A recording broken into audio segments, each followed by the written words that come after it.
If you say you're going to do something, do it. No.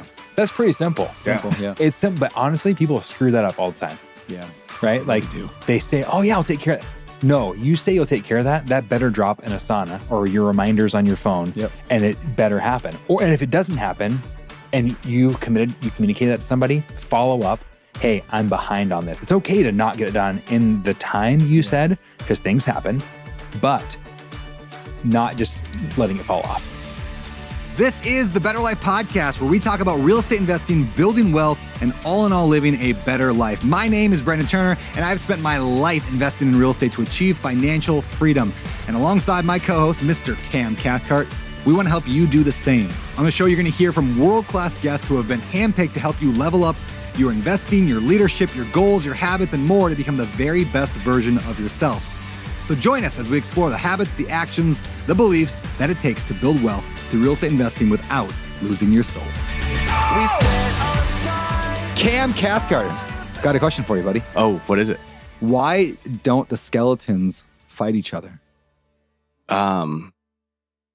Because there's no skin on them? That's close. They don't have the guts to do it. Pretty good, right? It is. Oh, man. What's up? How you been? It's been a little while since we recorded a podcast. It has. We had Christmas. New Year, and did the whole thing. And you went and left the island for a while. And I had a baby and all this stuff, you know? Have we recorded since baby? I think we did, but we recorded two since baby. Okay, so we've had a baby. We've talked about baby. Baby is doing great. Sleeping last night, only woke up one time. Yeah. I didn't wake up at all. It was great. It's amazing. So anyway, life is good there. I stayed at the Andaz last night. Did you? I slept great last night for the first time in a while because I broke my bed. I heard you broke your bed.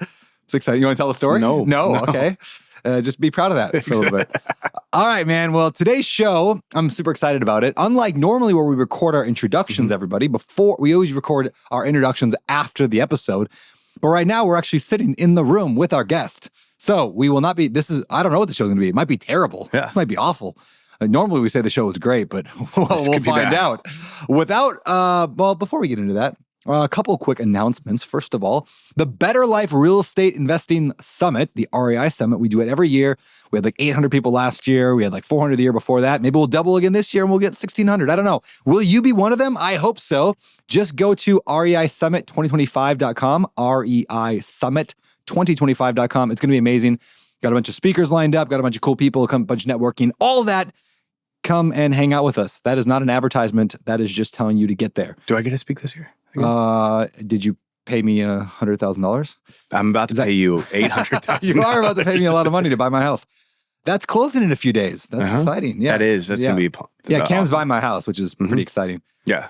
All right. I think that's probably the gist of it. So I think it's time to get into today's interview. This episode is brought to you by our friends at Turbo Tenant and Ballpoint Marketing. These two companies are big supporters of the show, and they know how to work with real estate investors and help real estate investors grow their businesses. So be sure to stay tuned to hear how you can get, discounts and free stuff from them both. And as you probably know, all the profits from the show go to charities of the guest choosing. So when you listen to the sponsors on the show and you work with these hand-chosen by me sponsors, you're actually doing good for the world. Now let's get to the show. So today's guest is actually my wife's former boss. Jason Atwood, welcome to the podcast, man. What's up, guys? How's it going? I'm good, man. It's so good to have you here on Maui. I'm excited to be here. You just got in, a couple hours ago, or you got in last night? Last night. Okay. Yeah. I have a night's sleep. Yeah, okay, you got one. Good. Yeah. All right, man. Flying across the country. You live in Greenville. Am I using that word right? Yeah, Greenville, Greendale, or Green Hood. Green. Well, the locals say Greenville. Oh, Greenville. Yeah. Okay, well, welcome. You used to, though, live in Western Washington in a little town called Aberdeen. Well, Montesano. Montesano. We're going to go with that. I'm not claiming that. Cut that one. I first met you back 20 years ago. Am I dating? Is that? Yeah, probably 20 years ago. A little bit less than 20 years Yeah, maybe. ago. It might be right. Because my wife. Oh my gosh, no, I think you're right. I think it's 20 years. Oh my. Because my wife got home from college the year she went to college. We were 18. She left, came back to Washington, and went and got a job. Maybe a year later. Maybe. Yeah. Anyway, I mean, I started Starbucks in 2005. 2005. Yeah. So I think she started the end of 05, early 06. Yeah. So it's been almost 20 years. Yeah. My wife started working for Jason Atwood, and you were her boss, which is pretty exciting. And now I'm your boss, which is great. Wow. Full circle. All right. So Jason Atwood, I know you as the lead results coach, which we'll talk about what that means for the Better Life Tribe. You're also a real estate investor with done single family houses, got a cool mixed use building. Maybe we'll talk about that. I love that project of yours.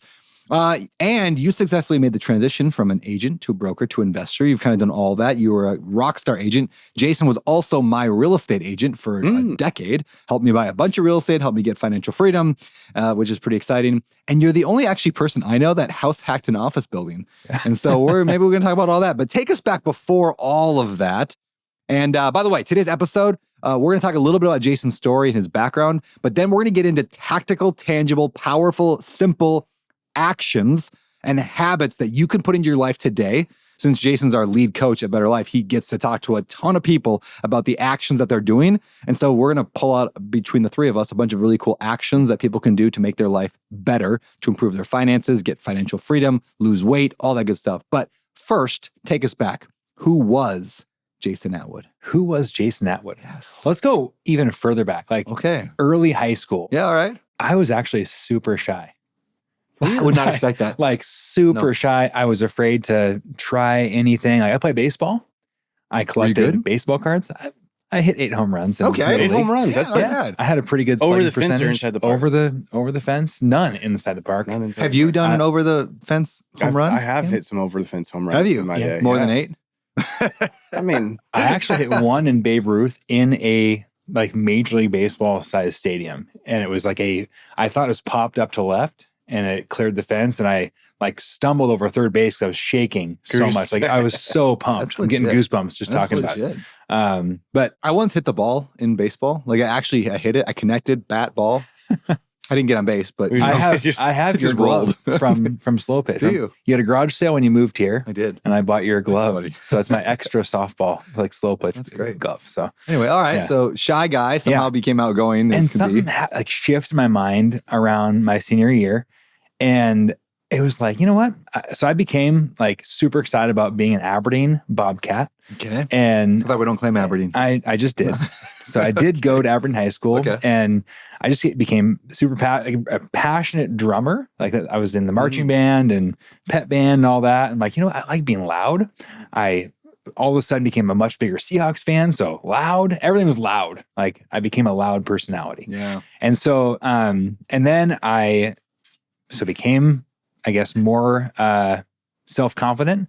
And then I got my first job. I was going to play football. My parents were like, how about, do you want a car? Well, yeah, I wanted my own car. So it became like, well, you better get a job then. Job, band, all that stuff with football didn't work. So I quit the idea of football, got a job. And I'm glad I did, because honestly, like my whole life was shaped around like work ethic and like, I don't know, working or career capital, you know? And so like the work ethic, like I'm going to do what my bosses tell me to do. I'm going to do a good job. And then I worked at Grace Harbor Top Foods as a courtesy clerk. I also worked as a courtesy clerk, not there, but at Nelson's Market, North Branch, Minnesota. Anyway, all right. We go way back together. Yeah. So I bag groceries, get carts. You know, I need to spill on aisle 12. I worked at a grocery store. Aldi. We all did you? That was we Aldi. have so much in common. We used to do this thing for newbies when they came on to work, like, and they did it to me, and then I did it to other people. Like the hazing was, did you do this? Like shake the salad dressings? Because salad dressings will settle to the bottom. When you look at salad dressing bottles, right? Like the sediment settles to the bottom. Yeah. We should tell all the newbies, you can't let customers see them unmixed. So you have to shake the salad dressings. And so we'd make the guys go over there and just shake every bottle of salad dressing. I've never heard that. Just go down the line and shake them all. Because as you get to the end, the first one's back settled again. And so then the guy's like trying to 2 at a time. And it's the greatest. And then the manager comes over, he's like, get back to work. That's hilarious. Shake the salad dressings. There okay. What's the salad dressing in your life that you've been shaking that's just useless? There's a coaching question for you. Probably anything social media. And it's actually pretty darn close to shaking on the scroll. Yeah, exactly. All right. Yeah. Keep going. So I realized, okay, this job's paying the bills, like my car payment and insurance. Yep. But I noticed inside Great Harbor Top Foods was the people at Starbucks. And I was like, they look like they love their job. Like they're working, but they're all smiling and talking to people. I'm like, that's not happening here. Like, it's not that I don't like my job. It's just they look like they're enjoying what they're doing. So I went over, and it was Tracy Ford, who was at the front desk, at the register. And I said, hey, are you guys hiring? Which is weird to ask in the same building that you're currently employed. And he's like, yeah, actually we are taking applications. Here's the application. So I took it and I applied and I got an interview. The interview was in the building. The top food store was like this little kiosk inside. And there's a lobby behind a wall. And I'm like in the interview, I can see my boss walking by and I'm like talking to the manager of Starbucks. And I did okay. I was still like, I did not like public speaking at all. I don't like public speaking, but I've become better at it. Mm-hmm. But what was I going to say? I got the second interview. Yep. Had to go up to Tumwater for that. And I was super shy for that. And it was like, maybe I sounded shy and that's why they gave me a second one to make sure I could do the job. Got the job, started in March. And if I think about like my trajectory of Starbucks, like so much took place from there because I became a barista there. And it's like, like there's room for growth here. And so I became a shift supervisor and then like an assistant manager. And it was like, well, now everybody's like, well, what's your next thing? I'm not even thinking about it. They're like, what's his next thing? And so they begin to like ask the right questions on growth. And so then you become an assistant manager. That's just the fast track to be a store manager. Yep. Well, by the time I got to store manager, to grow any further, now I have like the fire to want to grow. Like that's like climbing the ladder kind of just stops there in Grays Harbor at Starbucks because there's nothing above store manager unless you become a district manager or you go work at corporate. And so I looked at that. I went to corporate and saw some maybe project manager jobs or something I could do. And I was like, I don't want to go and move to Seattle. It doesn't sound good. I'd leave my community. And so I looked at real estate as an option and I was like, I could become a realtor, but I don't want to because Heather, yep. Her dad owned the brokerage Premier Realty. And he had asked me in the past to become a realtor. I'm like, there's no way I leave my like full-time, good salary with bonuses and good benefits for all commission. Like that'd be the stupidest thing on the planet. And so stupid me, we are out at the winery and we're getting ready to go home. And it was like an epiphany. Like I should become a realtor at the worst possible time you could possibly become a realtor. We're talking June of 2012. Yeah, that's the bottom. Literally, if you look at the charts for Western Washington, that literally was June of 2012 was the bottom of the market. And so I felt it was a good idea. And I'm like, I can go in and bring what I learned at Starbucks into the real estate industry and not have it be kind of just the stuffy in a suit thing.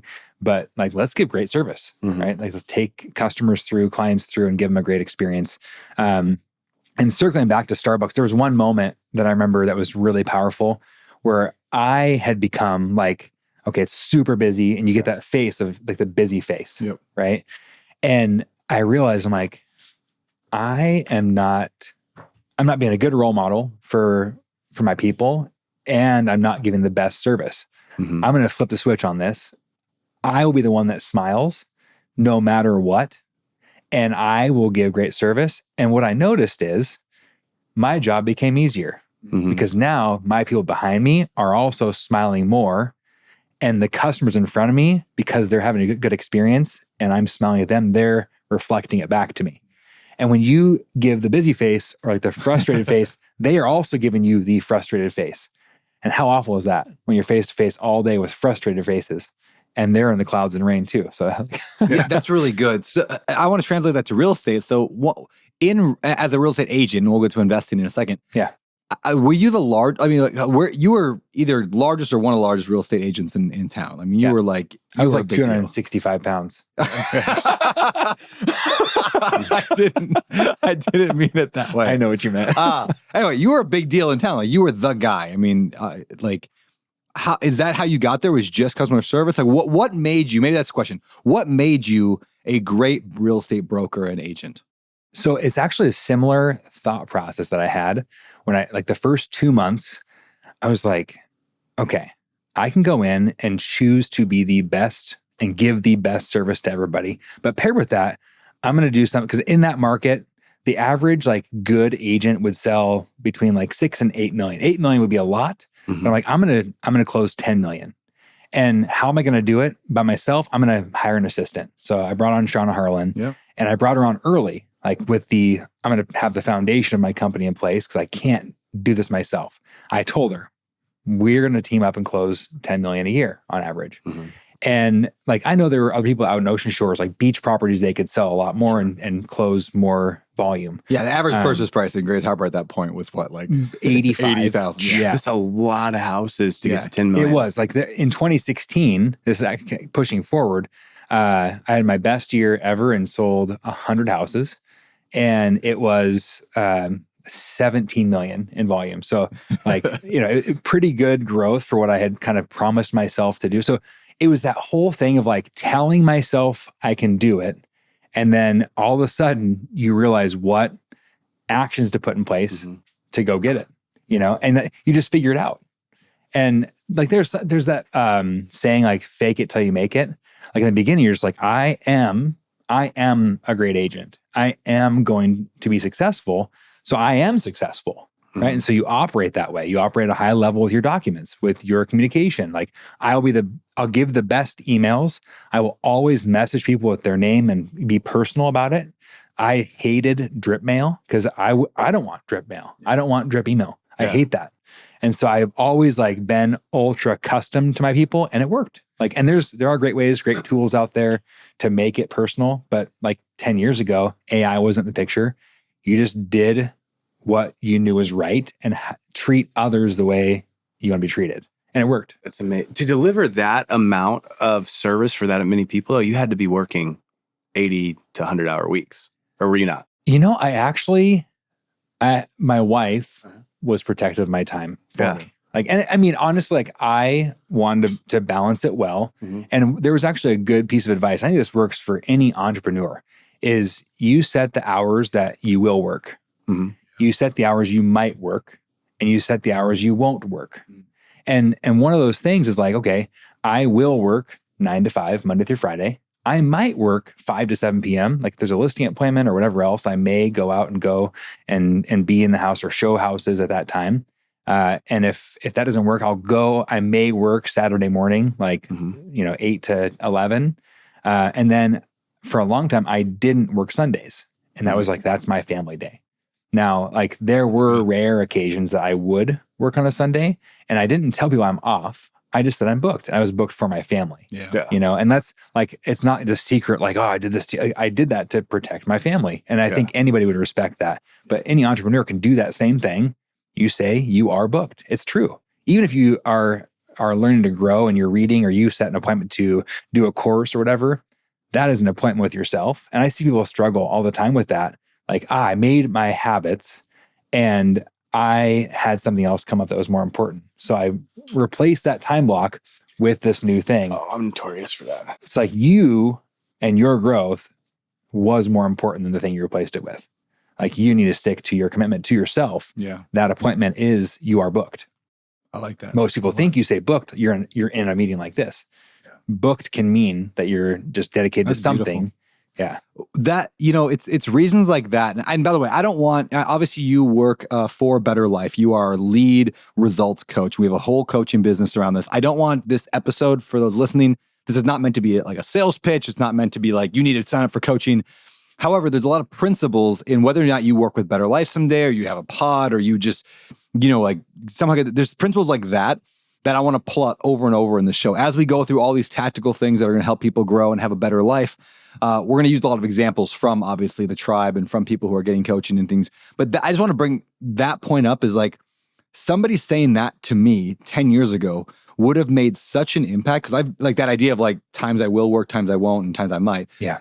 Just that piece of advice would have changed my life back then. Right. But I never heard that for years. And so for years, Heather would be frustrated with me, like really frustrated. My Heather, that she'd be really frustrated because she's like, well, when are you working? I don't know. You're kind of always working, especially the first like 5 years of Bigger Pockets, the first 5 years of real estate investing. It was like I was always working, and I didn't have those boundaries. So it's just a good reason for people like when people wonder, why would I ever want some kind of a coach?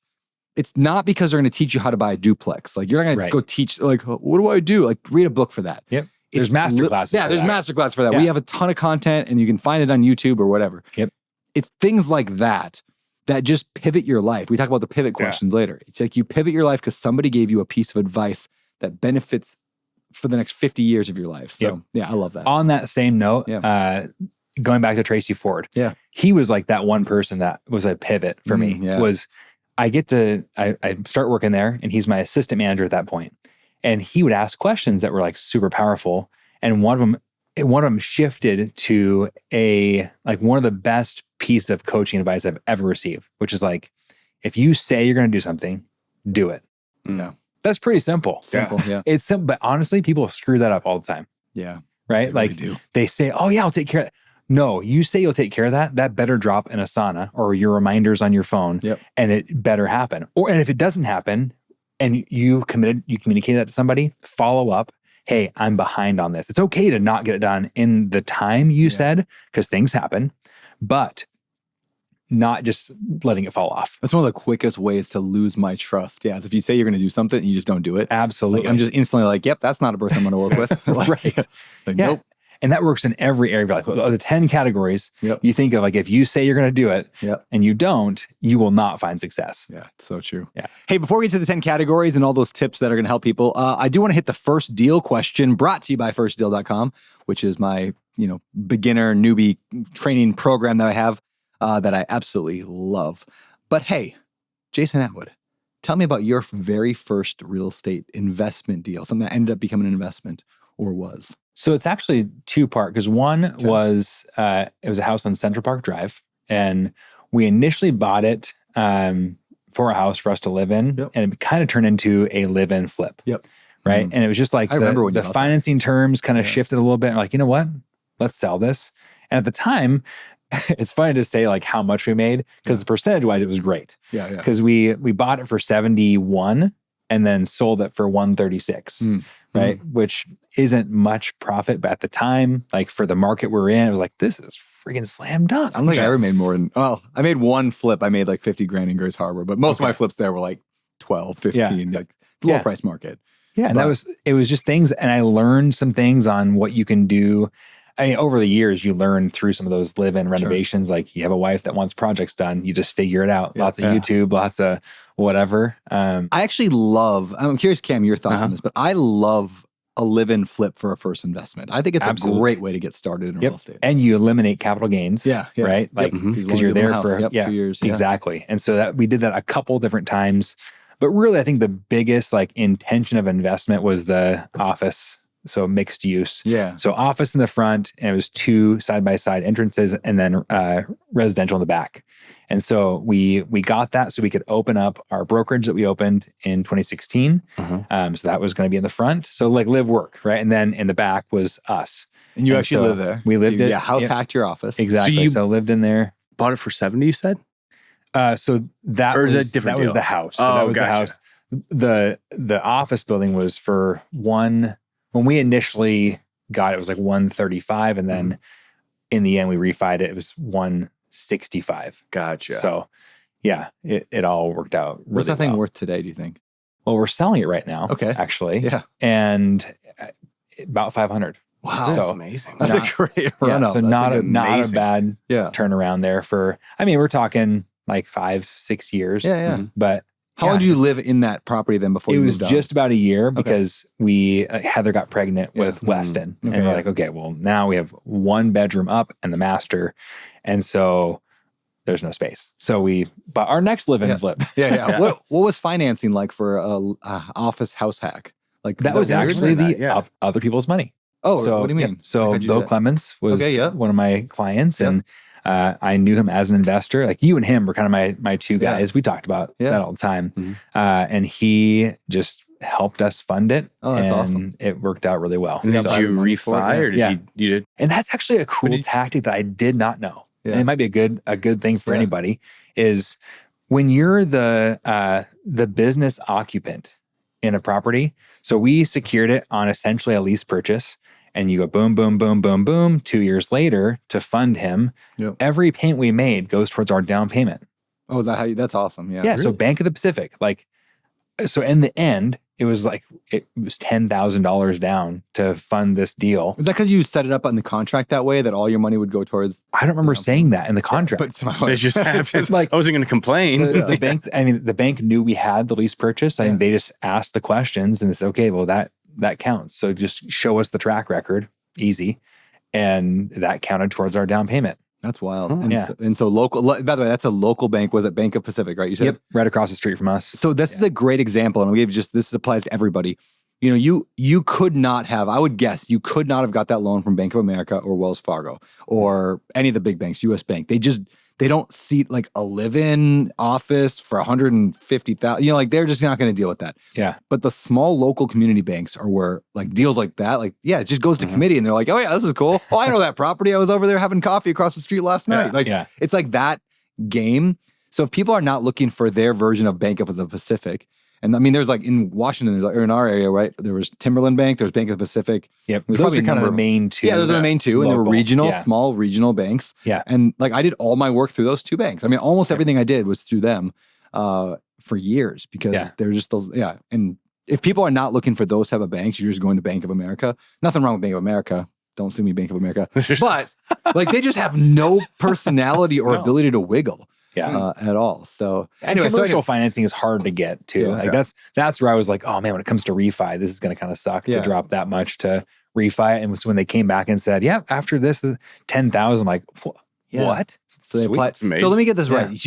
So your private lender, so Bill, he paid for the house or for the commercial property and then he owned it himself, I'm guessing, right? Yep. But he leased it then on a lease option to you. Yep. So then you were able to then cash him out with the bank loan at a later point. Yep. That's a sick way to do that. I know. And I don't know if that's how it always is. Yeah. But it worked out really well for us. Yeah. And I mean, that's it. Yeah. I actually heard of we'll have to get this guy on the podcast. His buddy of mine named Mitch. He does something similar with assisted living. So he will go to buy an assisted living facility. There's a company he goes to. They purchase the facility, like the residential assisted living houses or whatever. They'll buy the house. They'll pay for the rehab. And then they'll do a master lease back to you with an option. So like whatever, for more than what they have into it. Yeah. And then worst case, you don't end up exercising your option. Well, they just got this property you remodeled for them and you managed for them.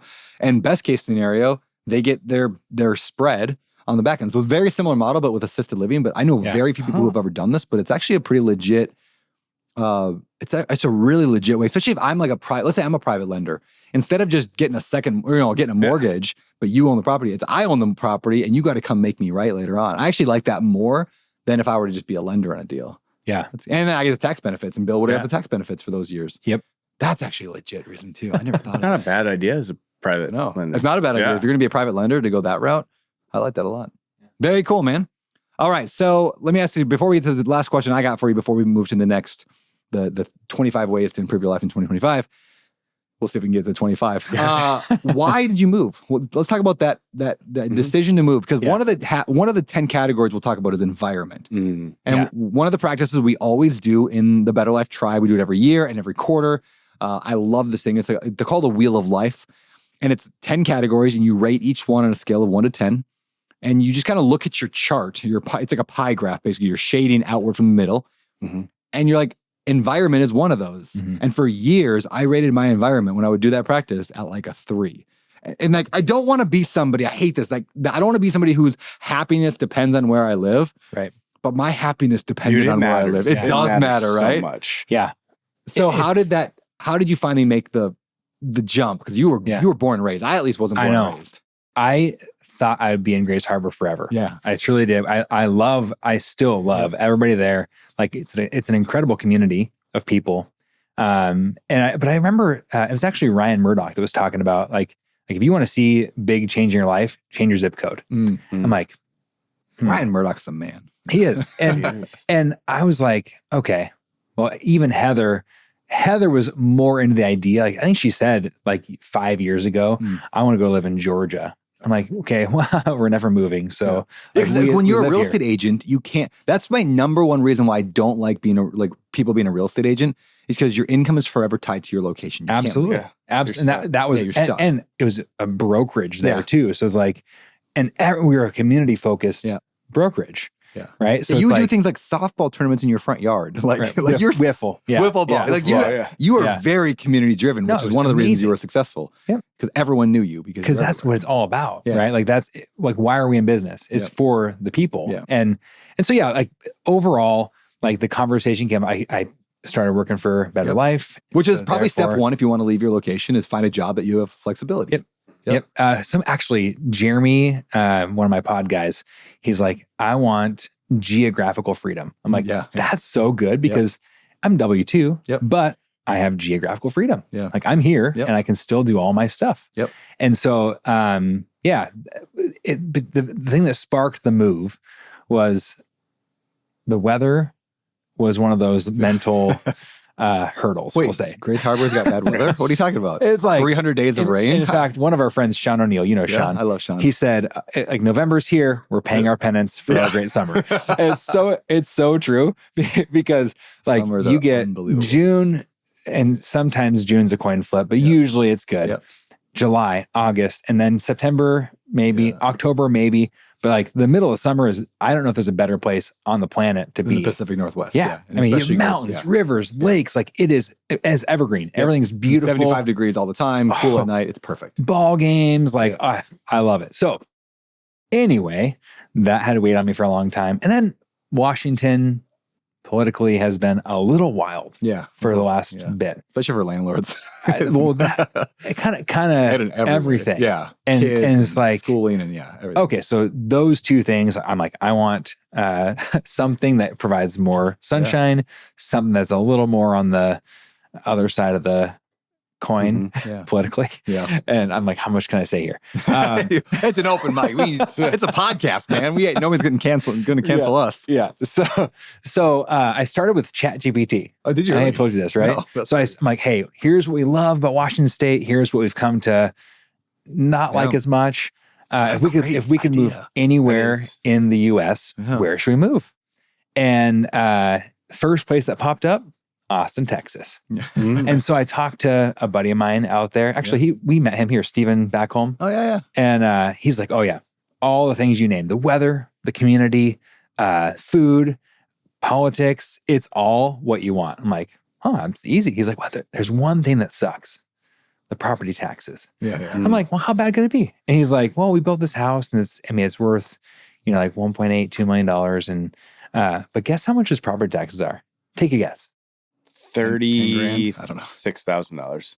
Okay. So I was thinking like, okay, Montesano, our house is like 6K and that's the high, like one of the higher end. And then Seattle, like 10, 12, 30, $50,000. Dang. 50. I was being obnoxious at 30. I know. And there's one person since talking about this that's ever gotten it right.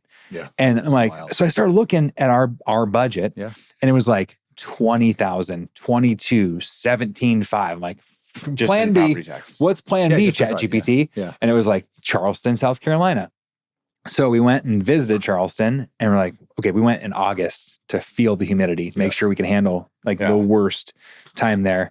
And it was hot. It's very hot, but it was like everything else is pretty much awesome. And so we came back to Washington. We're like, we're going to move. And we had like mixed response. Like everybody was generally supportive, but then there was like you're leaving your family and like, like this is what I was afraid of. Yep. So we canceled it a month later. Like so that was mid-August and then mid-September, like we're staying here. Our people are here. We're not moving. And during the time we were in Charleston, Ryan Hughes, we were talking and he's like, oh, you're moving. You want to move to South Carolina? I have a buddy who's traveled the South to find, I shouldn't be doing this because like, everyone's going to go there. I know. So he's like, I could pitch him your criteria and see what he says. And the guy comes back and says 100% Greenville. Like it's family oriented, like weather's good. It's upstate, so you don't get quite as much humidity. There's a Swamp Rabbit Trail, which is a like 28-mile trail that's all paved, good for bikers, and I'm like, awesome. But we didn't go visit while we were there because it was like 3.5-4 hours from Charleston, and we have 3 kids and that much driving, and it'd be a day just to get there and get back. So we didn't go. But then November came, and Heather's on a girls' weekend trip, and she's like, I want to go check out Greenville. And then remember, this is November, so it's now cloudy and rainy, and it all hits, and like, I'm like, babe, I thought we weren't moving. And I had one line in the sand, which was, I won't move after Jalen, our oldest, hits junior high, because I'm not going to shake her up. And once she hits junior high, we have a kid or two that's in junior high and high school for 14 years straight. And so I'm like, we're staying here. And so I'm like, we're still before that. So I start doing research. I talk to a realtor. We start looking at like what homes would look like in terms of pricing and like what that offers. And after about actually right away, I said, if we're going to do this, we're going to take at least a month to like pray about this, talk about research, and make sure this is the right move, because there's no way in heck I'm going to go and tell everybody we're moving again and say, just kidding again. Like that would be ridiculous. Yeah. So we get to right before Christmas and we're like, we're going to go. So we decided we're going to put a date on it. January 11th, we're going to list our house. We're going to do every project that we know exists between now and then, list it, and then move mid-February. And so we listed the house and just booked a flight, and which that's a whole nother funny story. There was a mix-up where Delta changed their rules for shipping pets. You can't have them in the cargo area anymore as of December. So it just changed. And so I had to book my flight by myself on Alaska Airlines. And so I bring Dixie, our dog, and she's underneath. I'm on the plane. This guy next to me busts out this Boursin cheese wheel. It's this big and hands out to the two guys, me and this other guy, and like a bunch of crackers. And then I have a glass of wine, and it's like first class in economy. Yeah. And then I'm picturing Heather. She's on a plane, 5-hour flight with 3 kids. Yeah. And by the end of the night, they were all crying. I land and I talk, and they're all 3, all 4, all 3 kids and Heather are all crying. So I get to the hotel, and what a great day. we all hug, and we're here. And that was in Atlanta. And then we drove out to Greenville the next day. So when we got to Greenville, that was our very first time being in Greenville. And we were moving there. Oh, I didn't know that. Did your wife not go visit on the girls' trip? Or? No, she was saying like, I want to check it out in terms of like, I want to see what it's all about. So we just researched it. So you never actually went? Never touched it. Dude, that's wild. Yeah, I did not know that. Never touched it. Yeah. And what regrets do you have now over moving and leaving? If you plan to make a move like that, research insurance first. Oh, really? Because we got there and it was like, hey, we're buying our house. We had our policy with State Farm, and they're like, oh, nope, we're not going to do it. I'm like, what? Like the hurricane stuff? Not even, we're not on the hurricane map. Oh. We had a claim, a water damage claim. So they're looking for anything they can to drop you. Yeah. And that one, State Farm, I'm talking to you. So that was hard. Yeah. And then it became like, okay, now we have to get car insurance and all this stuff. So, and we had State Farm for like the 30 years because I had my parents long-term, my own long-term. And so insurance was one. And then I don't know if there's any other regrets. Like, I think I would have just shipped my car also. Like I decided, well, we'll sell my car and then buy another when we get there. But you don't regret moving at all? No. Still, life is better. And if you ask any of my kids, they say like, we're never moving from here. Like they love it. Awesome. My oldest, who I was the most afraid of because she's the most in it, has friends back in Washington, like knows families there. And I'll say, hey, what are your thoughts on moving back to Washington? No, like not even close. She loves it there. They all love it. People there. ask me all the time, "Yeah, you move back to Washington?" I'm like, no. You're funny. Where would you go if you moved out of Hawaii? I actually probably would just go to Coeur d'Alene, Idaho. We love Coeur d'Alene, Idaho. Coeur d'Alene is paradise. Which is the conservative Washington. Yeah, it's like with less rain and more. It is beautiful sunshine. There. Yeah, and Justin Bieber. And Justin Bieber. Yeah, and the Kardashians. It's what I like. Whatever. It's just my thing. All right.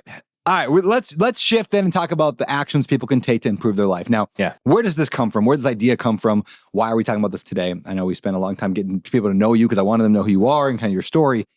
But the reason why is a simple phrase that I say all the time. It's like the theme statement of the Better Life Tribe. If we have like a single pillar that I believe in and I harp on constantly, it's you get the results of what you repeatedly do. And there's a million quotes around that idea, but that's the best synthesis of a bunch of smart people I could put into one sentence. You get what you repeatedly do. You get the results of it, right? So if you want something, what is the process or repeatable steps needed to get that? If you want a real estate deal, are you making offers, analyzing deals, et cetera?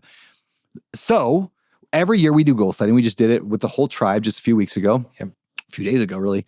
But when this episode comes out a few weeks ago, and I spend a ton of time. I mean, the whole first day is on goals. The whole second day is almost entirely on the habits and actions and constraints, like things you won't do, because that's what actually defines your future. So when we sat down, the three of us today, we're like, what should we talk about on this podcast? What would be the most impactful for people? We said, well, let's come up with a list of 25 things. And we'll go through all 10 categories. I'll read what those are in just a second. What are 25 things that people can literally just do in their life today, starting today, that's going to transform their 2025? It's going to, if they repeatedly did this stuff, they would see massive change. So that's kind of the goal. And one thing I think is important is don't do all 25 of these things. Yeah. That's a great point. Because I think I put together five habits I'm doing every single day. And I did not want to do more than that because I was like, I know that if I did any more, I would just not do any of them. Yeah, it's really easy to get too many goals or too many actions, too many habits. I've been working on this for a while now. So I have 12. And I feel like 12. No, some of them are very simple. Did I read my Bible? Did I wake up by 6 a.m.? So it's just a checklist for me, a lot of this stuff. I will say to expand on that though. Yeah, please. When you have multiple habits that are, I'm doing this once a week, that's where you fill in the extra 4 or 5. Yeah. Right? Yeah. You have like Bible's daily for you, right? Yes. But if you most of my stuff's not daily. Yeah. If you said, I'm going to wash my car once a week, that's one checkbox on there, right? It's still a habit, but like it's not overwhelming to have to go through and check off 12 daily actions. Well, and one of the things, sorry, we're getting off of there is, what we're about to talk about, but the keystone habit, like I think, does James Cleary talk about that? Yeah. Where, so like we were talking earlier about weight, and I want to lose a lot of weight.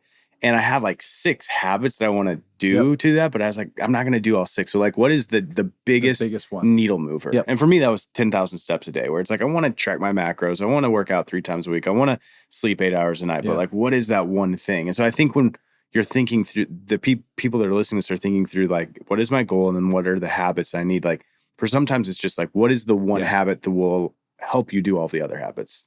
Yeah. And yeah, it 100% does. Like, and there's certain habits. Yeah. If I just, like, for example, when I wake up by 6 a.m. or 5:30 a.m. or 5 a.m., whatever, the earlier I wake up, the more of everything else runs correctly, right? Exactly. So like when I wake up early, I naturally have more time to work out. I naturally have more time to journal. I naturally have more time to do my gratitude and my meditation and my visuals, all that stuff. So I don't need to necessarily, like, I know what I want to do in the morning. I know my routine. I don't have to track each of those things because I know if I just get up at 5:30, it's going to happen. Yeah, it's going to happen. That's such a great point. There's also be a like keystone habit, or exactly, like a keystone habit is usually I think it's called. The other thing is like there are certain, like I have 12 habits that I track every single morning. In fact, in the BetterLife journal that we give out to all BetterLife tribe members, there's room for 12. You don't have to use all 12, but we have room for 12 that I just track. And again, it's a simple 30-second practice every morning. Check, dash. Did I do it? Yes. Did I not do it? No. And then I can just kind of gamify it at the end of the week. I can say, hey, I got this many, right? A lot of those though, like I didn't start building 12 habits from scratch on day one. Yeah. They're like some of those habits I've been tracking for 5 years. So, like they're just ingrained. They're ingrained, but if I don't track them, I don't do them. Oh, for real? Yeah. So they're not habits yet. And that's why if I get something to a habit, I will take it off my habit tracker. I don't need to track something that I'm already going to do. Yeah. But I know that if I stop keeping track of morning devotions, like Bible reading, like with my kids, if I stop keeping track of it, I know for a fact, because I've done this many times, it'll just go away. I'll be like, oh shoot, I haven't done that in like 2 weeks because it's just not top of mind. It's not part of a routine that I'm that good at. Yeah, that's so good. Yeah, so some things I'm naturally going to brushing teeth. I don't have to track that. I know I'm going to do that. Even getting 10,000 steps, I probably could take that off my habit tracker at this point. Like I'm pretty good about getting it. Like it's just part of my life. It's routine now. Well, one thing I took off this year was date nights. Yeah. Because we have our routine, nanny who like on her work schedule is to work on Thursday nights from 5 till 10. And so like I don't have to track that because it's just going to happen. But brushing my teeth, I do have to track. So putting on deodorant, wearing clothes, taking showers, like those are the things that I have to track because that's not a routine yet for me. Oh, that's funny. All right, we're going to go through the list of 10 categories of life. We'll see if I can remember them all because I don't know where to pull it up on my iPad. I think I got them all. I've been teasing this for years. All right, number 1. I'm just going to read them all and then we'll go back and we'll get 2 to 3 tips for each one. Does that sound good, everyone? Y'all Sounds good? Great. All Do it. Number 1 was career and business. I call it career and business. Number 2 is like finance and money. Now I separate those real quick. Finance and money would be your credit score. It would be your income from your job. It would be your savings and your investments. Career and business would be like, I guess that's more like the way you work at your job, or if you own your own business. If you are a real estate flipper, I'd put that on business. If you're just buying once in a while, buying rental properties, I'd put that on the personal finance. It doesn't really matter too much. So we got business and career. We got money and finance. We have health and fitness. So that's the third one. We have environment, which that means like the world around you, the house you live in, the car you drive, the office desk you have, the town you live in, the state you live in, whatever. I got environment. We've got friends and community. So like that would be, I would put that as also like extended family would be part of your community. And we have, what am I up to, 5? I think that's 5. Yeah, you spouse. Then we have spouse or romantic partner of some kind. Children. We have children or parenting, like your parent. And we're not, by the way, we're not rating when we do this. We're not rating your kids. I give Rosie a 7, but Wilder, he's been a 3. Yeah, no, 7. Yeah, no 7. Yeah, that's a rule of ours. Hobbies. No 7s. Yeah, we go. Fun and environment is what I call it, or fun and recreation. Hobbies. Like, what do you do for fun? Growth and then spirituality. So growth and personal development. Yeah, right? basically growth and personal development. Yeah. And then spirituality, which I would include spirituality is like also mindset, happiness, your like emotions. Like I'd put all that under kind of spirituality, I guess, because it's affected. So there's the 10 categories. I think we got them all. Yep. So we're just going to burn through each of them. And maybe each kind of come up with like one that has made a big impact on us, or something you've heard, maybe especially Jason as the lead results coach, something you've seen in the community of somebody doing. Yep. And honestly, we might get way more than 25. Yeah, we could probably talk. What I love is I just did this with your goal setting retreat last week and did the wheel of life and took a goal from each one and then have it. So I'm ready. You're ready. I am love ready it. for this. All right. Last thing before we get into that, because I want people to just understand the context again. Results coaching is what BetterLife does. What is that? Like, we brought you on to run that because I think you're a phenomenal coach and you've been coaching me, and like I meet with you every single week. So I thought, let's make Jason head of all that. And so you've been building that system out at A Better Life now. We used to do pods. We don't do them anymore. Right. I mean, there's still some existing legacy-wise, but we just found massive success with our coaching. Why? What do you do? What does that look like? So the main thing is accountability, right? So we take the framework, the REIOS framework. Yep. And so the member is putting their goals and their habits in place based on that framework. Our job is to make sure that what they committed to actually happens, which most people, you think, we just had New Year's, right? The New Year's resolution, those things last like 15 minutes, right? If they had a coach or any sort of accountability partner or whatever, somebody they're going to report to on a weekly basis, you're going to win much more often, right? So they're reporting what those goals and habits are to us. We're going to help fine tune, make sure that they're smarter. Like, are they actually, is it going to be possible to get this done? Yeah. You know, like I'll hear somebody say, I'm going to close $1 million in revenue in real estate, like flips or whatever. I'm like, well, how much did you do last year and the year before? Oh, I've never closed one before. Okay, let's reel this in, talk through what this might look like. You know, and so we'll dive deeper and make sure it's personalized to them. Not just like, hey, you said it, let's do it. We get into the weeds on it as well. But the biggest thing is like they have their habits, their targets, the target metrics, the KPIs. We're looking at those targets and we have a system where they're reporting their totals every week so we can see trends. We can see they're falling off. If they have a one metric they're falling off, like showing up at the gym, like, okay, you're supposed to be there 4 times a week. You've been there 2 and 3 times the last 3 weeks. So we're kind of in the danger zone is what we'd call it. So we need to put a penalty in place. All right. So if you, if you don't show up at the gym, you're going to eat a jar of olives and you hate olives. Right. And those kinds of things. Now the member picks their penalty. Right. Like it can be fun stuff. It can be like, we're not whipping each other. Exactly. If you guys held me accountable to eating cottage cheese, like on something, I've never thought of that before. Like I would do anything. You would do anything not to do it. Cottage cheese is the most disgusting thing in the world. The problem is if you just said to yourself, if I don't go to the gym this week 4 times, I'm going to eat cottage cheese. You'd go to the gym 3 times and you'd be like, I'm not really going to eat it. But if you were like, if you knew sit down right now on camera, let's see it. Cottage cheese. It just looks disgusting. Yeah, I'm not a cottage cheese guy either. But it's such high protein, low calorie. Like I cottage don't cheese care. apparently is like really there's good. a lot of other things that are low calorie, high protein that are not cottage cheese.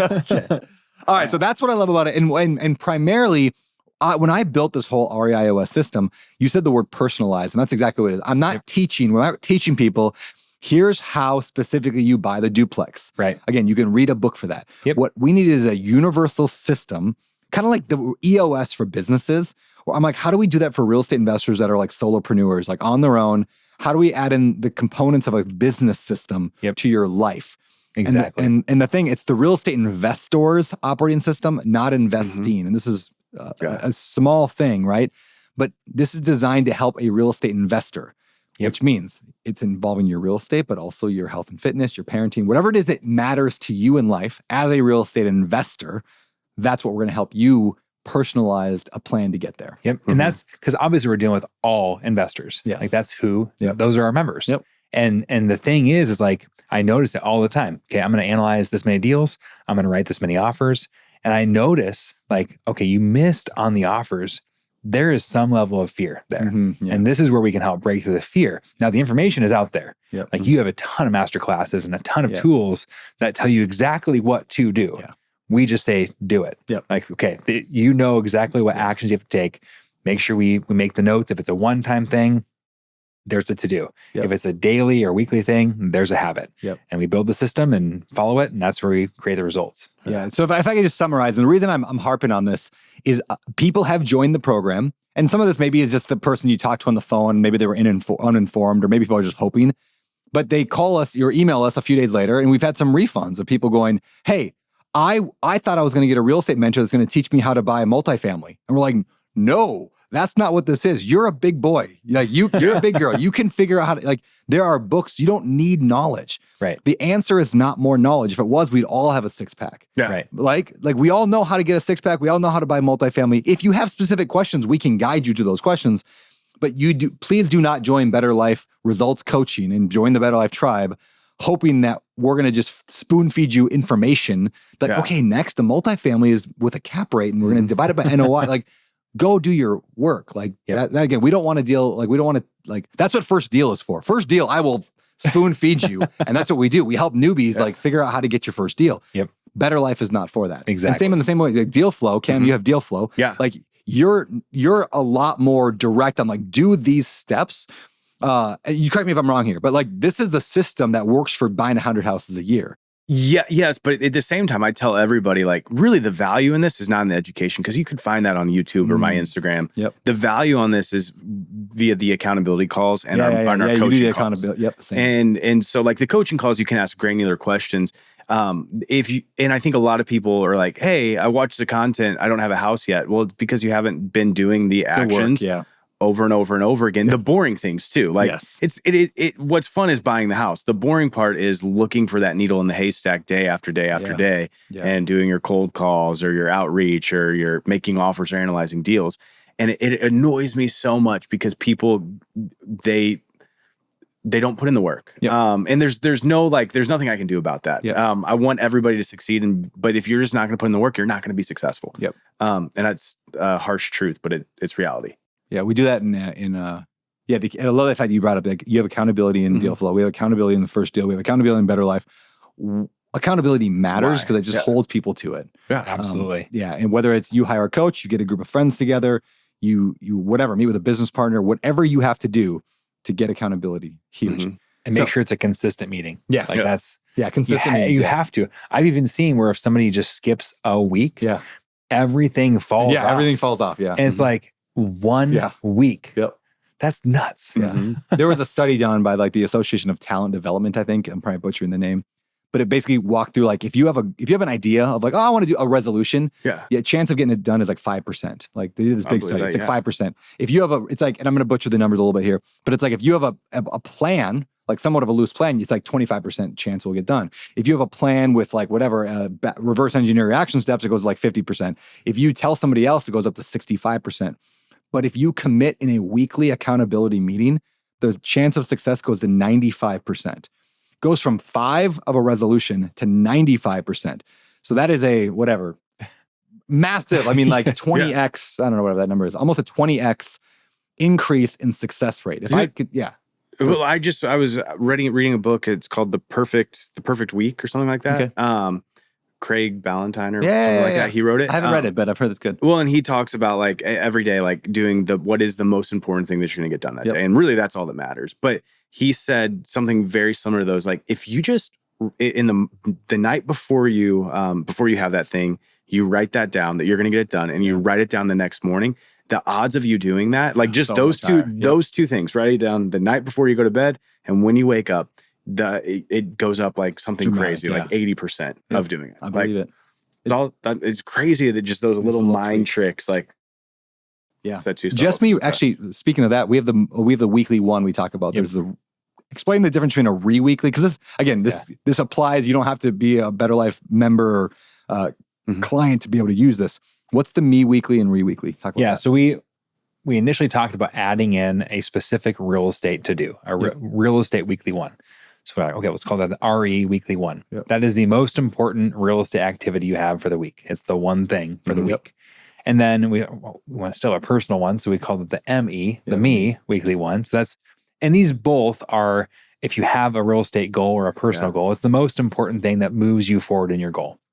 Sometimes if you're off track on a habit, you're off track on a goal, it's like the one thing that gets you back on track or whatever else. But such a great tool because you're looking at those two tasks for 7 days, like get it done and you've moved the needle. If you were to, and this is going to sound, I'll apologize ahead of time because this is going to sound like a sales pitch. Maybe it is. But if you were to eliminate the fact that I do these monthly calls called wealth workshops in the BetterLife Tribe. Let's say I don't do those. Eliminate the fact that we do goal setting every quarter as a group. We do the Wheel of Life. We do brand new goals every quarter as a group, and eliminate that. We don't do that.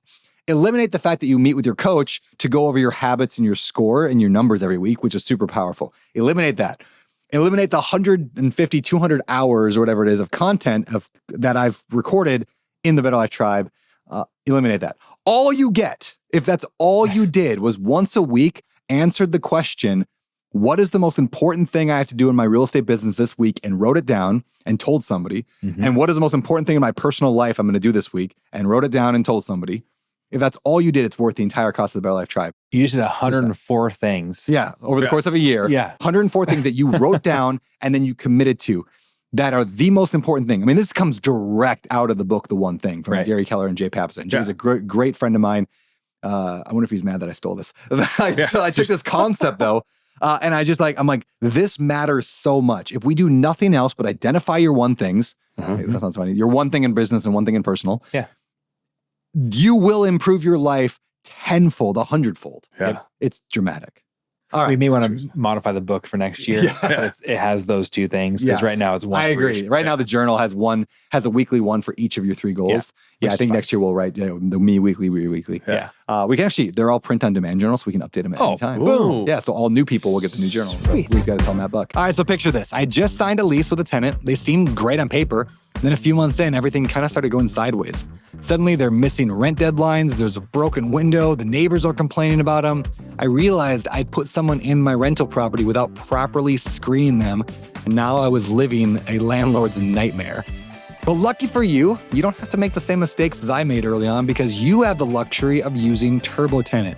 So if you're managing any rental properties right now, and you're still trying to vet tenants and collect rent and keep track of work orders and market all your vacancies, look, TurboTenant is going to be your best friend. It's an app that allows you to do all of that and so much more, all in the same platform. Plus, it's like stupid cheap, like seriously less than your Netflix subscription. I don't even know why it's so cheap. And if you want it even cheaper, I got a discount for you. Just go to turbotenant.com/betterlife and use code Brandon10 for 10% off. Or go to my Instagram and DM me the word toolbox, and I'll send you a link to a bunch of cool free tools that they have, like the rent estimator, financial freedom calculator, and more. Hey, so many of you have heard me tell that story about how I bought my daughter Rosie a fourplex, like a rental property, the week she was born, and how we put it on an 18-year, mortgage payoff plan so it'll be paid off when she graduates from high school. So essentially, my tenants are paying for Rosie's entire college. Now that's pretty awesome, right? Not to mention, it's also making almost like $1,000 a month in cash flow. That's double awesome. But I don't think I've ever shared really exactly how I found that deal. So here goes. I found it through direct mail marketing. And here's how. I simply built a high quality lead list of a lot of names and addresses of potential sellers, and I sent out a whole bunch of mail to every person on that list. And then I talked on the phone to a ton of people. And then I finally got one person that was interested enough to sell me the property. And I got a deal at a great price. So building that giant lead engine like that, I mean, it works, but it takes a ton of time, knowledge, and effort, which can really slow down an investor's growth, which is why I reached out to my friend Ryan with Ballpoint Marketing. I asked him to sponsor this show because they're the best at doing everything that I just talked about. Like, they're literally going to help you build your entire lead engine. You're going to get a one-on-one call where they're going to help you figure out what you want and then build your lead list for you. Their robots are going to handwrite the postcards with a real pen, which is super cool. They're going to send them out, and they'll even answer the phone calls for you. Plus, they'll help you track it all inside of a CRM that they create for you. I know, it's crazy awesome. And it's going to help you land way more deals consistently. And because you're awesome and because you listen to this show, you're going to get a discount when you tell them that I sent you, or just use code Brandon when checking out with them. I love Ballpoint Marketing and officially recommend them to all my friends and masterminds. So if you're ready to kick your deal flow up a notch, getting more quality leads without pulling your hair out, just go to ballpointmarketing.com/betterlife. Or just shoot me a DM on Instagram with the word ballpoint, like one word, ballpoint, and I'll hook you up with them directly. All right, this has been a long introduction to an hour-long introduction to what we're actually going to get into today. This show is going to be about 25 or so things that they can do right now. They can put on their habit tracker. These are things that they can, I think we should put bounds around it. Mm-hmm. These are things that they can repeatedly do. Yeah. Yep. Right? So these are things that you can add to your habit tracker. You can try to make a routine. Again, don't do all of them. Why don't we start with business and like the business career category? What is one thing that somebody could do repeatedly to improve it? Cam, you want to start? Yeah, I mean, I have one. So mine for this year is just audit our CRM daily. Ooh, tell me what that means. So that means that the most important thing for us, we're real estate investors. We buy off-market properties. We find leads off-market. And what I keep coming back to after connecting with everybody else in the industry is follow-ups. And so often we let things fall through the cracks where we talk to them 4 months ago and we were $100,000 off. And then I go and check it 5 months later and it sells for around where we offered. And I'm like, we could have bought that if we just followed up. And we just need to stay on top of those things. And so just auditing that day after day after day, making sure that, hey, there's no leads falling through the cracks. And so for us in our business, that is my goal. It's like, I want to be in the CRM every single day, making sure that everything is followed up on. Love it. Mm-hmm.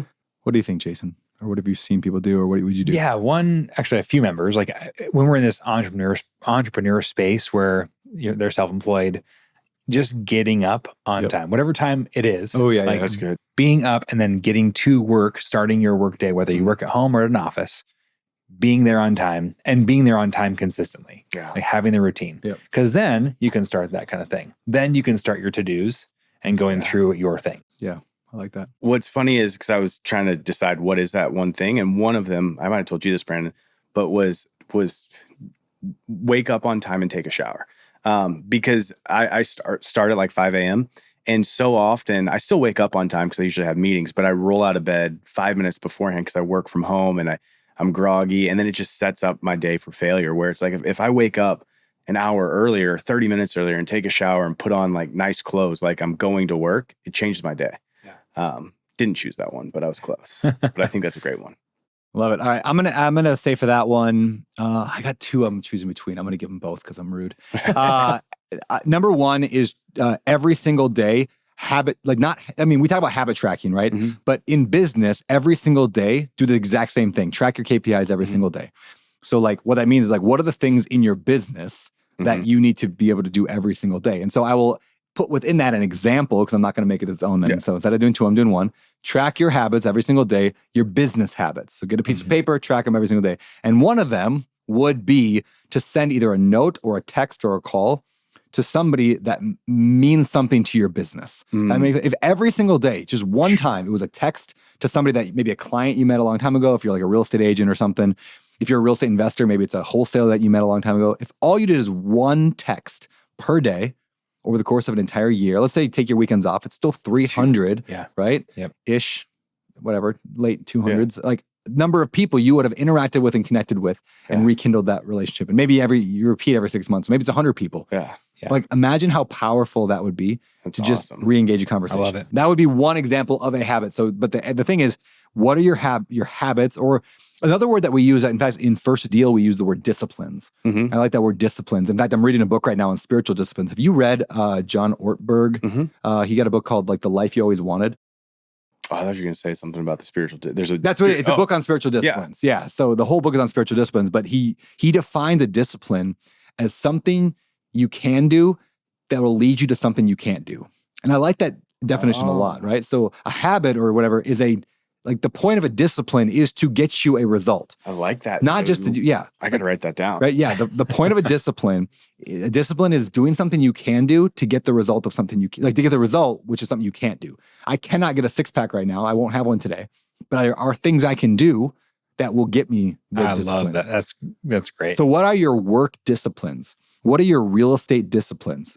Analyze it. And the easiest one, also analyze a deal every day. In fact, I'll put that one, that's also on here, but we won't make a special one for that one. It's just part of the habits for your business is analyze, if you're a real estate investor, your business, analyze one deal a day. Dude, I love that. All right. So track your, I'm going to call it disciplines. Track your disciplines. All right. Let's move on to money. We'll go to money and finance, which again is more about your personal money, finance, credit, whatever, that kind of stuff. Yeah. What tips you got? So for me, I've felt really convicted about our budget where we just have needless spending. I looked at our bank account the other day and I saw how many times I go to the gas station and get, I wasn't going to say that, but yes, that was exactly what it was. I might have a nicotine addiction.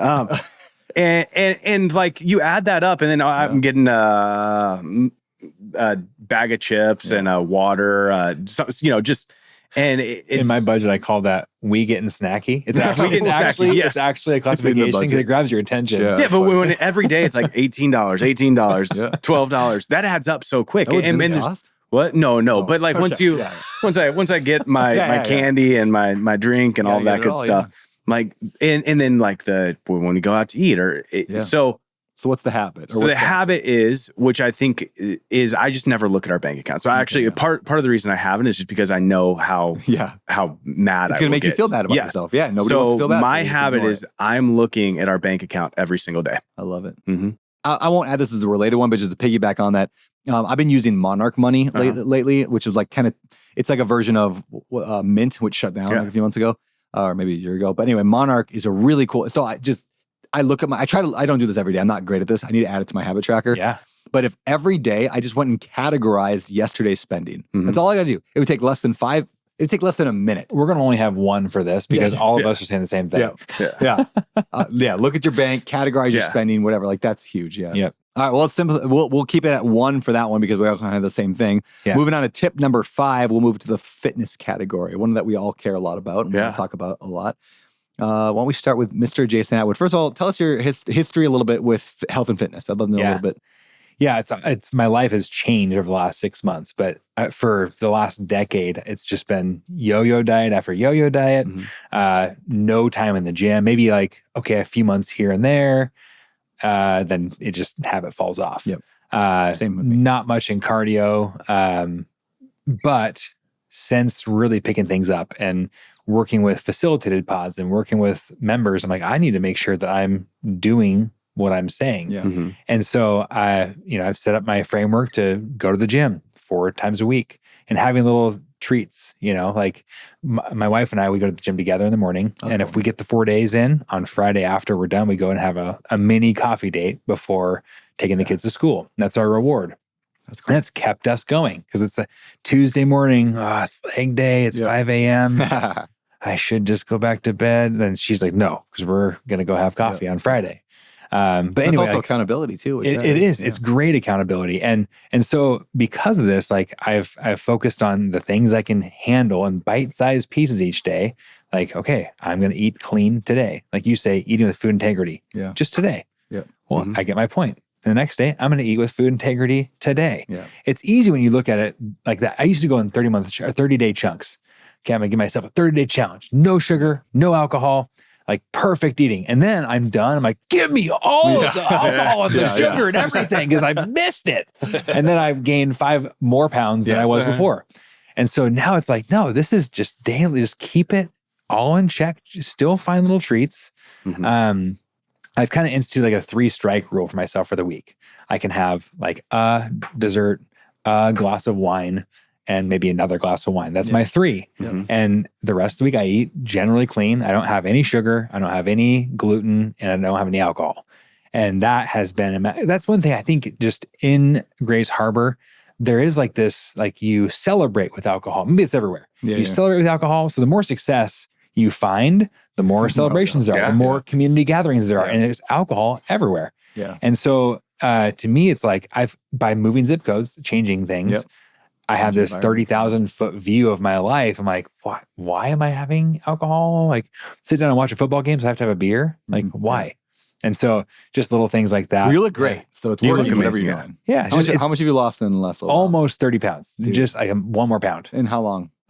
Since July. So 5 months. That's legit. Yeah. Because you're tracking your habits. You define yourself. You're working your system, man. And I'm showing up to report my stuff to somebody. Exactly. Right? Like accountability. And without that, I don't know if it would just be what it was before. Yeah, I don't know. My own self-accountability, which is good to a point, but like discipline paired with accountability is like, it's life-changing. Yeah.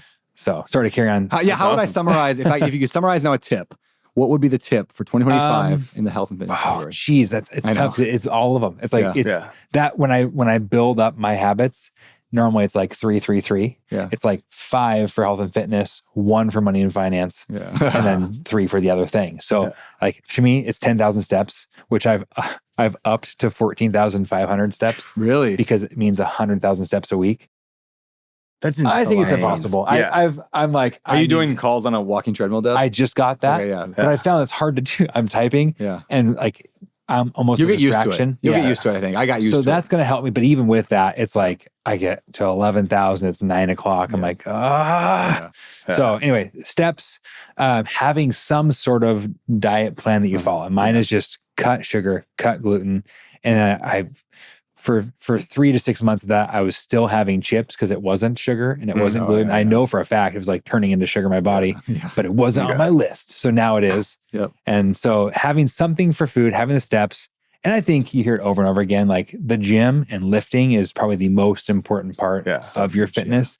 Like you'll hear you're better off doing that than the cardio. Of course, you should still get cardio, but like having those 3 things. So the lifting, the steps, and then something with food.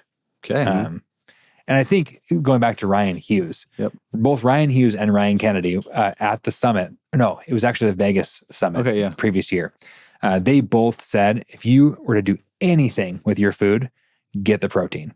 And they said, I think they initially said like, it's best to get the, like your weight in grams of protein.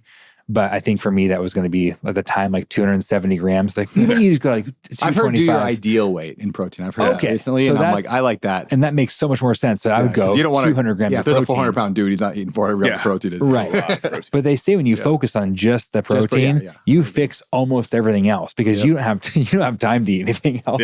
It's like, just get the protein, maybe cut the sugar. I would say cut the alcohol. So I'm gonna summarize yours as define your rules or habits. Right? Because like you define what it is you're going to do with the protein, with the with the steps, and then now you can track that. So similar to what I said with the business one is you define your rules. I'm gonna you go ahead, Cam, and then I'll close it up. Mine's super easy, and I wanted something tangible that would make me active, and that was really easy to track. And so my fitness goal is 10,000 steps a day. I was kind of going back and forth between going to the gym or not, but I even go to the gym sometimes and just stand around and go, like you can't fake 10,000 steps a day. It's just. Do you want to hear something crazy about that? Because we are tracking our stuff. You're going to love this too. Do you know when you do 10,000 steps a day for a quarter, how many steps that is? I tracked mine. I went over every week, but I ended up 1,020,000 steps, which is like going 500 miles. That's insane. That's nuts. And that's just a I quarter. feel like we should sing, I will walk 500 miles. 10,000 steps a day. 10,000 steps a day. So super easy. Yeah. But I know if I do that, everything else will fall in line. I'll be more active. I'll go for walks. I'll be outside more. Yeah. It'll contribute to a better life. Very good. Look what you just did there. I like it. You put a jingle right there. I love it. So yeah, I could add, all those things I'm doing as well that you guys talked about. I love the protein thing, like just hitting protein. Like we talked about, I think before we recorded, like if we just hit the protein right and keep your calories in, everything else seems to fall in line. Like I went from 23% body fat to 14% body fat in the past year. Looking good. I saw you with your shirt off the other day. Thanks. And awesome. And kind of oiled up. And I was not oiled up. I was just sweaty because I literally worked out. I wanted to we were doing pictures. It wasn't anything weird. Yeah, it was. That's still weird. That sounds weird. It's a little weird. So actually, I don't want that to be my tip, but I'm gonna say it anyway. Well, I won't write it down as a tip. One of the biggest things that drove that, besides the fact that I've been tracking my gym, I go to the gym 3 days a week, and I get one additional workout. So I call it 4 workouts a week. Yes, I've been getting the 10,000 steps. I've been doing the protein. I'm even on some TRT. Yeah. Like I'm doing the stuff that I should be doing. But what's kept me consistent, like persistent to stick through it, which in the past I've always done things for like a month and then I stop, is that I'm in that stupid fitness challenge with Nate Robbins. Yeah. Right? So that you did the fitness challenge with Nate Robbins. Nate Robbins is a good buddy of mine. He's part of the like fixated events world. They run our conferences. Nate's been our MC at a lot of our events. Nate was like, he grabbed a bunch of our friends from like the Maui Masterclass, which by the way, we're doing another one in Tahoe. If you want to go, just MauiMasterclass.com. We're doing anyway, so Nate's part of that world. Nate grabbed a bunch of friends. I think it was like 10 of us the first year, or the first 6 months. And we had to get 10,000 steps a day. You had to work out a certain number of times a week. I think it was 3 times a week. We had to get our protein and you had to report it every single day. And if you didn't, you'd get harassed. Yeah. And fined, right? And fined. Yeah, there was a lot of money. I actually owe him $500 for some missed stuff. But anyway, I've been doing it I did 2 in a row and I'm probably going to start for his 3rd one here. Just having that friend group in a group text, like cheering each other on is the opposite of what we were doing. But it just, razzing each other. I don't know. It's like, it's just funny because we get Ryan Murdoch who will walk 80,000 steps a day. And then you get me, I'm like struggling, sometimes to get my steps because I'm like, I gotta get a baby. And he's like, and Ryan will be like, yeah, I wish, I hope your kid grows up knowing you're a weakling. Yeah, exactly. And use them as an excuse. And I'm like, screw you, man. But that keeps me going. So anyway, the point being that I'm not going to add this point, but adding accountability at some level, whether that's something like through or accountability and then group effort matters so much when you can work out with friends. Huge. That's not my tip though. My tip is something more recent and very specific. Oh, I know. The Ninja Creamy. Yes. So there's a thing, everyone out there, called a Ninja Creamy. They sell it at Costco, $179, worth every penny. And here's why. The Ninja Creamy is like a blender, you could call it, but it's not really a blender. And what you do is you freeze some sort of liquid. You can do it a lot of different types. You freeze it overnight or for 24 hours, and then you run it through this machine, and it makes delicious ice cream. Now, it depends on what you put in there, right? You can put in, when the first batch I made, I did heavy cream, half and half, sugar, vanilla, and I made the best, like it tastes like Breyers or Dryers. Like it was like real ice cream. And it is amazing texture. Then I realized I got on like TikTok, on this TikTok train of healthy ice cream. And so I learned if you use, here's my recipe I'm gonna give you all, Fairlife milk, which is they have an ultra filtered Fairlife milk, 80 calories to a cup of milk with 13 grams of protein. You can add that. Or you can get the chocolate protein or the chocolate milk from Fairlife. That's what I've been doing lately. Costco sells chocolate protein stuff from Fairlife.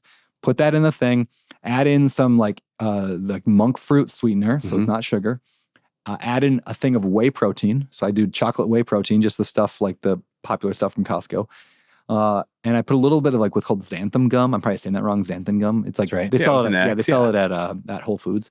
Like an 1/8 teaspoon of that, a little bit of salt, freeze it, pull it out the next day, run it through this thing. And then sometimes if I'm feeling, bougie, I'll take 1 Oreo cookie or even half an Oreo and I'll crumble it up on top. It is not just like it is the best ice cream.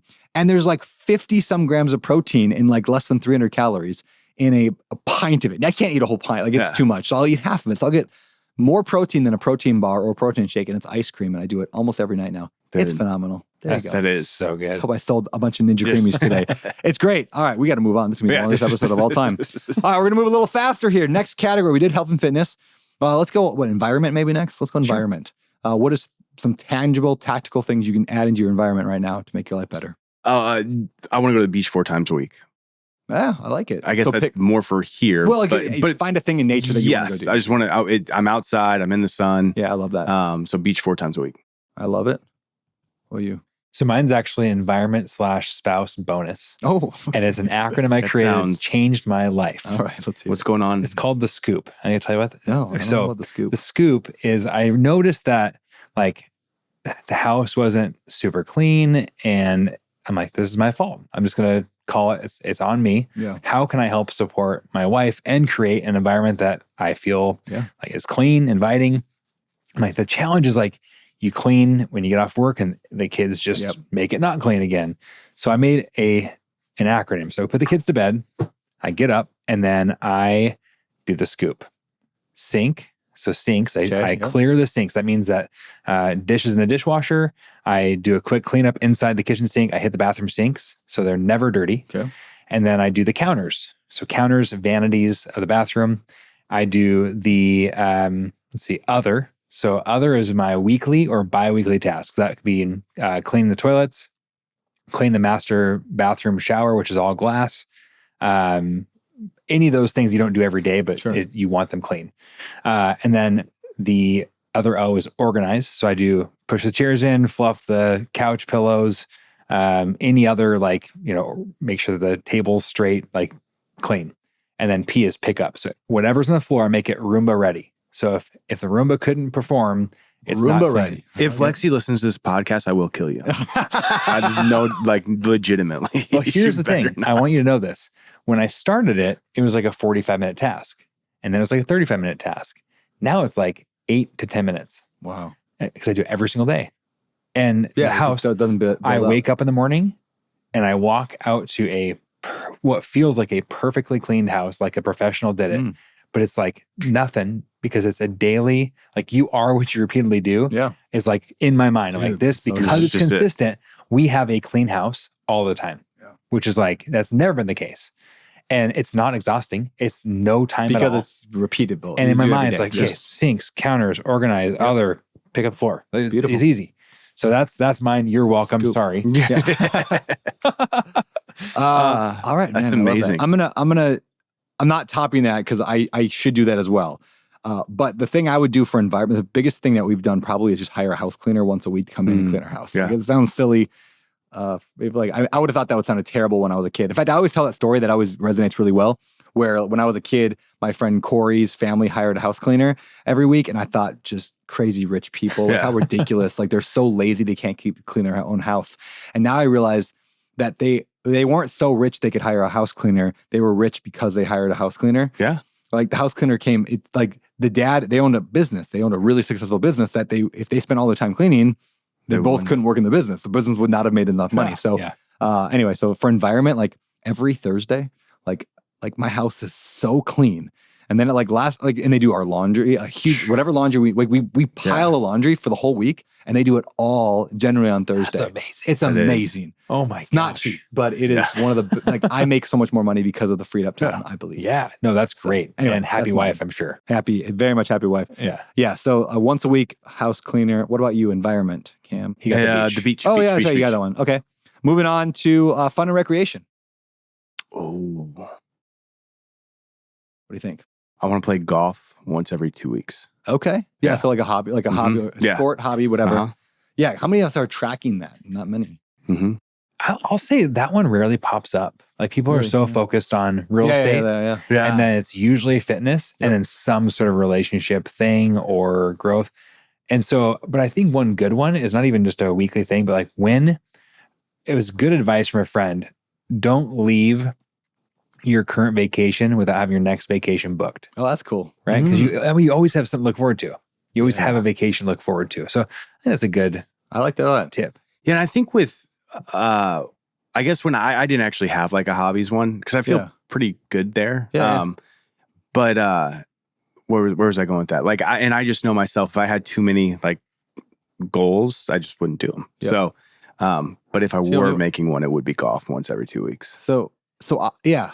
I actually this year on the Better Life goal setting, I rated my like fun and recreation at like a 4. It was like lowest because I'm like, I don't do anything fun anymore. Like literally somebody's gonna be offended because they're gonna be like, that's fun. Me and Brandon do that together. But like the only fun thing I do is Cam, you come over once a week or so and we go hang out in the sauna. Which is a blast. I love that time. That's all I don't surf anymore. I don't do jujitsu anymore. Like rarely I do either of those things. I might pickleball? Honestly, I do pickleball. You're right. I've been doing that, and that is actually fun. You're right. That has been a new thing the last month or month and a half, and I love that. Except for when we played against Cam. You love surfing, though. I do love surfing. That needs to be on your habits. We talked about this I know, it should Q4. I know. Yeah. This needs to show up. Yeah. Surfing, though, the problem with surfing is the same problem with jujitsu, actually. It's that you can't surf for an hour. Yeah. It's you surf for 4 hours. Like, in other words, that's how golf is. Yeah, golf in the same way. It's you pack up, you do this thing, you go there, you do it's so, you get in the water, you hang out there for a couple hours, you sit on the beach, go back out there for another session, go back home. It's 5 hours later. Same as golf, same as jujitsu. And my wife would kill me. I think it's a season of life thing. It is. I agree. While the kids are this age, you can't. Like, I actually live here. And there are 2 18-hole golf courses that live outside of. Yeah, I haven't been once. Yeah, it is a season. We all have young kids right life, and like I feel like who was it that he says like you was Warren Buffett, like you get 3, and for me, like if I miss golf, if I don't play it, it's not going to ruin my life, and I'm still going to be a very happy person. And there are things in life you can't do later, like raise your little kids, that you can do later with like golf. Same with when I think of like travel places, I'm like, oh man, I would love to see the pyramids in Egypt. But I'm like, they're going to be there in 20 years and in 10 years. But you know what's not going to be there in 10 years? My little kids on a Disney cruise line. Like that's not going to be there in 10 years. Absolutely. Right? Like that has to be done now. Pyramids will be done in 10 years. Yeah. Yep. Unless it was like taking my kids to if they cared about the pyramids, then fine. Taking my kids to the pyramids can't happen later and I might do it. But how do they build the pyramids? That's the real question. That's the real question. We should do a podcast. I think levitation. Yeah, I think so too. I think aliens. So you said schedule hobby, which I love that. You said vacation plan, which I love that. By the way, they've been done these like studies. I'm going to butcher the idea, but it was basically the idea is you get more enjoyment of planning an upcoming vacation than you do from the vacation itself. Like there's more happiness that comes from the anticipation than the actual vacation itself. So I've always been a spontaneous vacation guy. So have we, right? Yeah, like in 2 weeks July. Before, in July we had 2 hour notice and we went to London. Yeah, on a 2 hour notice. We literally go into the airport and I changed my plan. I was like, we're not going back to Hawaii. Let's go to London. And we did it on a 2 hour notice. It was awesome. That's amazing. But like there was zero fun and anticipation. Where if I was like right now, I know I'm going to Scotland in October. We planned that. That's right? awesome. I have 10 months of excitement about going to Scotland again in October. So anyway, I like vacation planned. I will add schedule a weekly massage because that is fun and recreational. Yeah, that's great. Yeah, it's also a business tip I would give like that. You can put that in the business category. And mental health. Yeah, and mental health. It's all of that. And physical health. It's everything. Yep, so massage is my tip for fun and recreation. Once a week, have them come to your house or go to a Heather, massage take note of that, please. Yeah, there you go. It's like you might pay a couple $100 each time. So maybe it's every other week. If you can't afford weekly, do it monthly. If it's like $75 for Massage Envy. Like for your first time, you just go to a different one each time. Oh, so it's always your first time.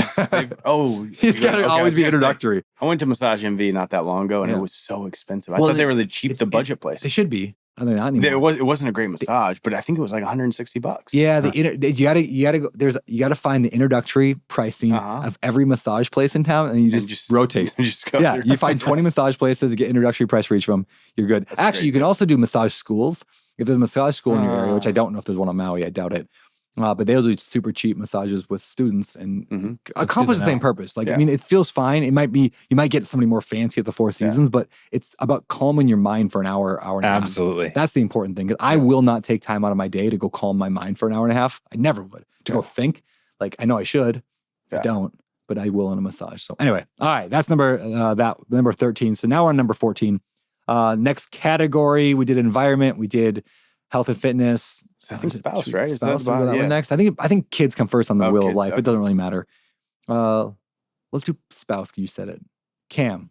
So habit, that's something we can do. We've gotten really great at date night. Okay. But I think a new habit that we want to do in 2025 is a date day once a month. So like have a full on day while the kids are in school. Yeah. And especially living here in Maui, there's so many cool things that that we don't do because they take more than a couple hours. And so we want to do a date day once a month. Great idea. Yeah, you schedule I ahead of time. love that. Yeah. So I go grab breakfast and go do the road to Han, or go on a hike or a helicopter tour or surfing lessons or something. Almost be a tourist here for a day once a month. That's great.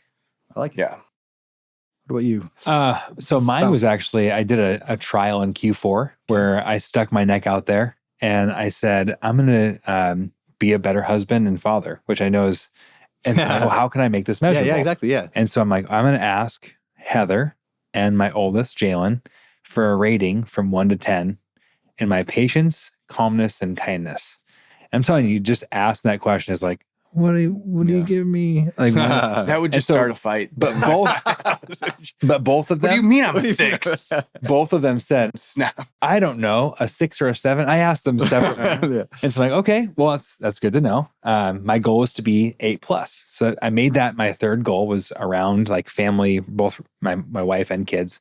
And every Tuesday night or Wednesday morning, I would ask for that rating again. And I watched it change from like low 8s up to I averaged out at a 9.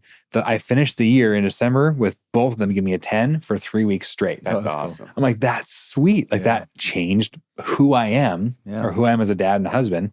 And so, that was one of those things where you talk about character goal. Yeah. It was a way to make it to where it really was quantifiable and trackable. And that's super beautiful. Cool. Yeah.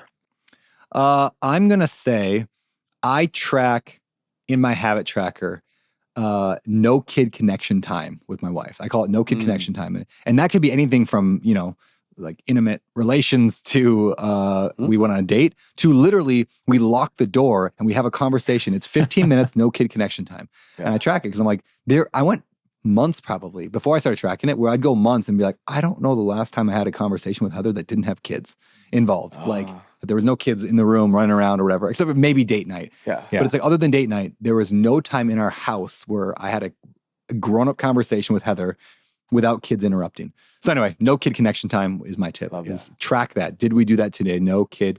NKCT. All right, parenting. What are some tips around parenting we got? What's worked out for you? A parenting tip is something repeatedly we can do. Yeah, I love one-on-one time with my kids. And so, and this one is, it's not like we're going on a date day or a date. It's just like once a week, I want to have one-on-one time with all 3 of my kids. So whether that's like yesterday, I was going to the store and I took Cade with me. Yeah. Or I'm going to grab coffee and I take Riley or Callie, or I'm going for a walk. So I just want to make sure that every single one of my kids is getting one-on-one time with me. Because a lot of times, kind of like with your wife, they're all 3. And so I don't get to like spend one-on-one time with them and ask them questions. And like, so that's really, really important for me is I want one-on-one time with every single one of my kids every week. Have you heard that quote? Kids spell love Time. I love that line. It's like kids, that's like, yeah, we don't have to track a million habits with our kids. Yeah. Like just spend time with them and you're doing pretty darn good. Yeah. Have you seen that YouTube video of there's the guy he's interviewing a bunch of parents and he's asking like, who do you want to have dinner with? Oh yeah. I love that video. I can't even talk about it. I know, that makes me cry too. And they're like saying celebrities and then he does all kids. All the parents are like Abe Lincoln, Jesus, Moses, I don't know, like whatever, like President Barack Obama. Mm-hmm. Yeah. Every kid is just like, Mom and Dad. Yeah. I asked my kids after I saw that thing, and they both said, I mean, I didn't have Gilly, so it's just Wild and Rosie. Both said the same thing. Really? Mom and Dad. Like, that's their number one choice. Oh. Ironically, that's my thing, is one of our members said, my goal is to have, I think it was like X number of meals at the table as a family over a quarter. And it translated to like, for me, 5 a week. And so I'm like, I'm going to do that. And I like that. It's actually crazy how hard it is sometimes. You're like, oh my gosh, we were not doing this. Mm-hmm. Like it may have been once a week. Yep. And now we're getting 5 or 6 awesome. Maybe. And it's valuable. And sometimes you have to force it a little bit, but then it becomes easier, which again, that goes with everything, I guess. But our family is better because of the meals at the table together. And there's been so many studies about meals at the table with kids, which my parents made us do that every single night, probably 7 nights a week. And we sat down at the table, we prayed together as a family. And then when we were done, we had to ask to be excused. And I hated them so much at the time for it. It was like, this is so stupid. I want to be playing video games. But all of their kids have turned out really great, and they were great parents, looking like they were incredible parents. And so that's an awesome goal. Yeah, I really like that a lot. Yeah, I'll second that. I'm going to go with one that we all know we should do, and I'll talk about how tactically I'm trying to do it, and that is limiting screen time. I mean, like, I know like most people have a struggle with that with their kids, especially as your kids get older, it gets harder and harder. Maybe not. I mean, it's challenge at every age. I mean, so anyway, we made the rule. First of all, we're doing dry January right now with our kids, and not with alcohol. You're not giving them alcohol. No. Good for you, man. Yeah, we're doing dry January. Cade would move out if Cade was living here.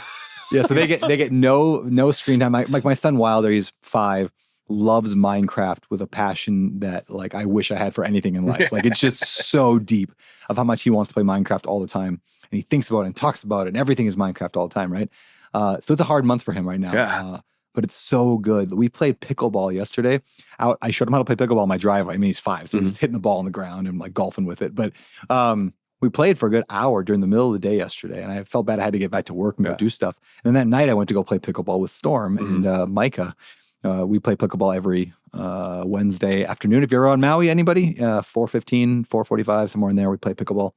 And Cam couldn't make it because you're a loser. And so it's actually way better when Cam's not there. So let me back into this. Okay. I invite Cam to play pickleball because Cam doesn't play pickleball. No. I'm actually really good at pickleball. Like I'm surprised. I'm not good at a lot of sports, but I played racquetball for a decade. It translates very well. I'm really good at pickleball. And I said to myself, I'm finally going to beat Cam at a sport of something because Cam's just good at every sport. And I'm like, I'm going to really show him how to play and like win. And I felt so confident. And the beating I took was so severe that it didn't matter who was on our team. Like it didn't matter. As long as Cam was playing, he won.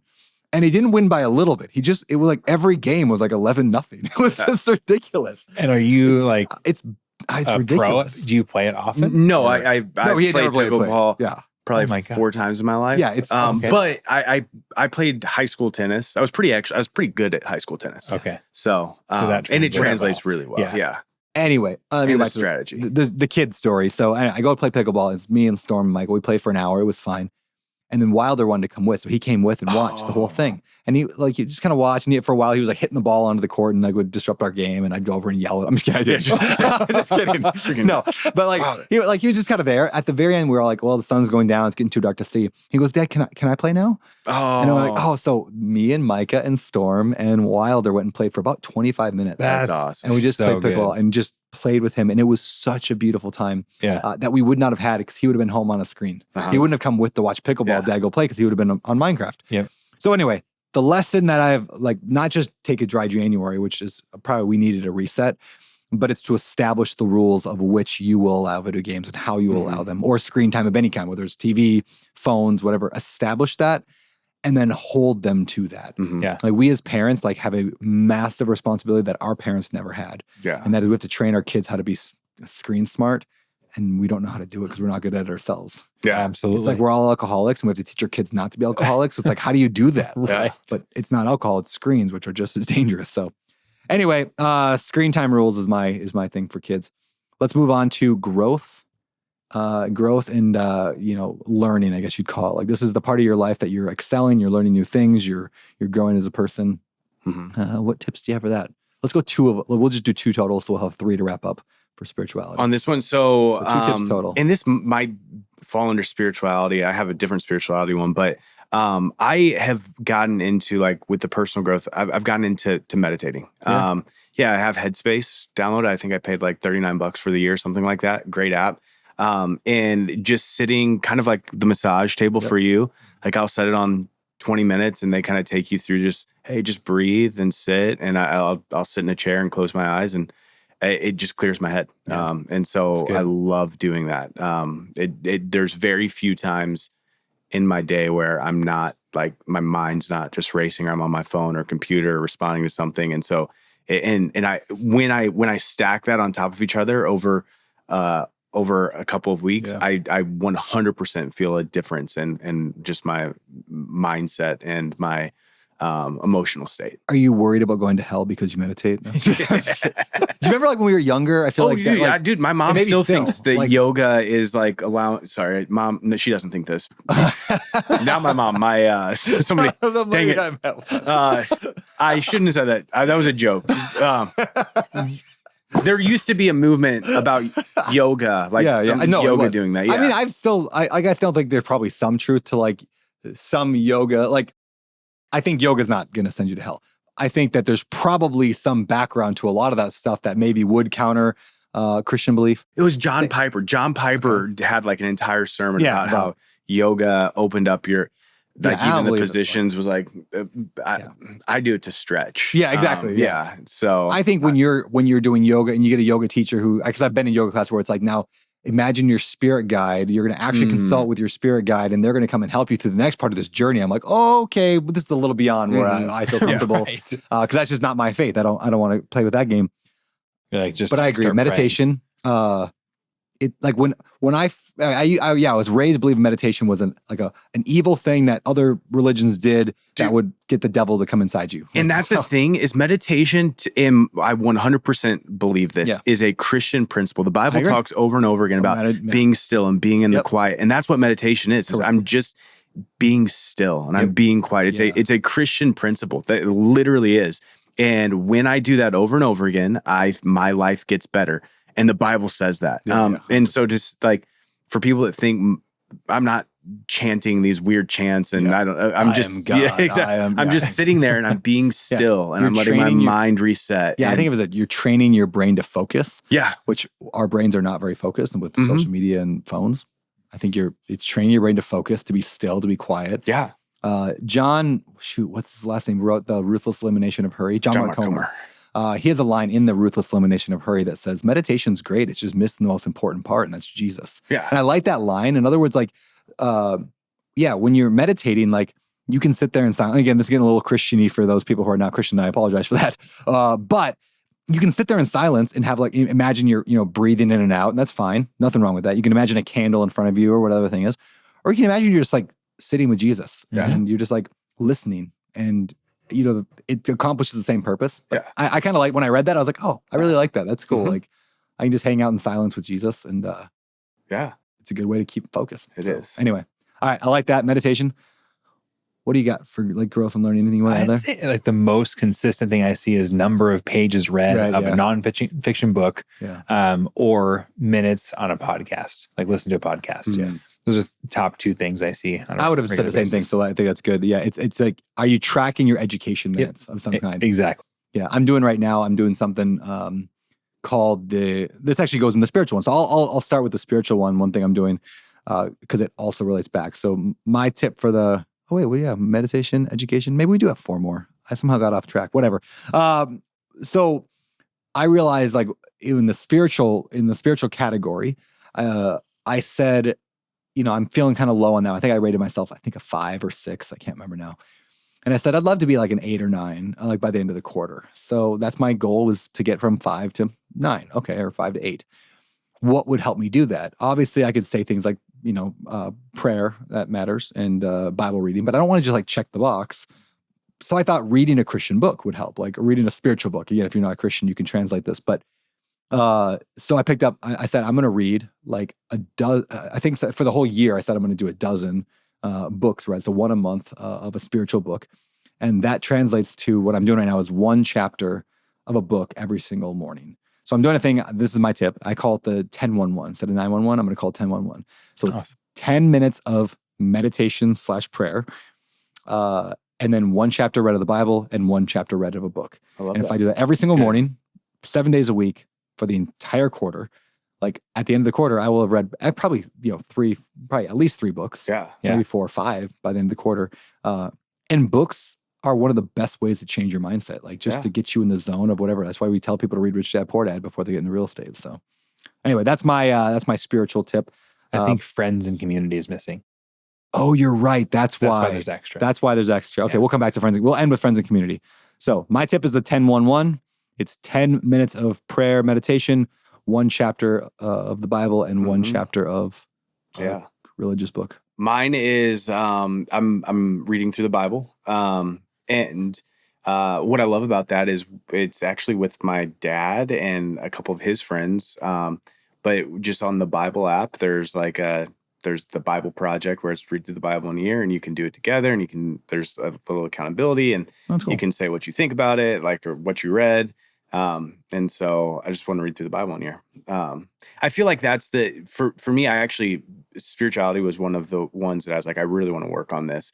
And I was trying to think through as like, well, yeah, I want to draw closer to God, but like, how do you measure that? Yep. And so maybe it's a cop out where it's like, okay, I'm just gonna read through the Bible, but I know that I can't not read through the Bible and not draw closer to God, I guess.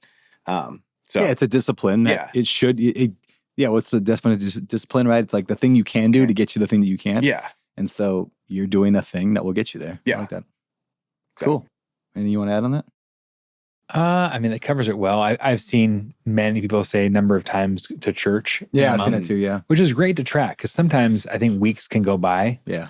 Like nothing. Yeah. Also, you haven't been to church in 2 months because and you wouldn't even hardly notice it unless you're tracking it. And all of a sudden it's like, oh, this is a problem. That's why we track KPIs in business and why we track KPIs in our life. Yep.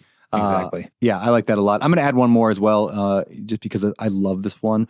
And I've mentioned on the show before, but I'll say it again, is I am reading through the Bible, but just one chapter a day. Like I said, it's 10-1-1. Yeah. But I bought a specific Bible that has wide margins on the edge. And every day I write a note in every chapter. I don't always do it because sometimes you're going through Numbers or Deuteronomy and you're like, I don't know how to pull out anything from this. But generally, every single chapter, I write a note to Rosie about that chapter, something that stood out to me in that chapter. So it could be, actually today I was reading Psalms, because I jump between one Old Testament, one Psalm, and one New Testament right now, just so I'm not just stuck in Numbers forever.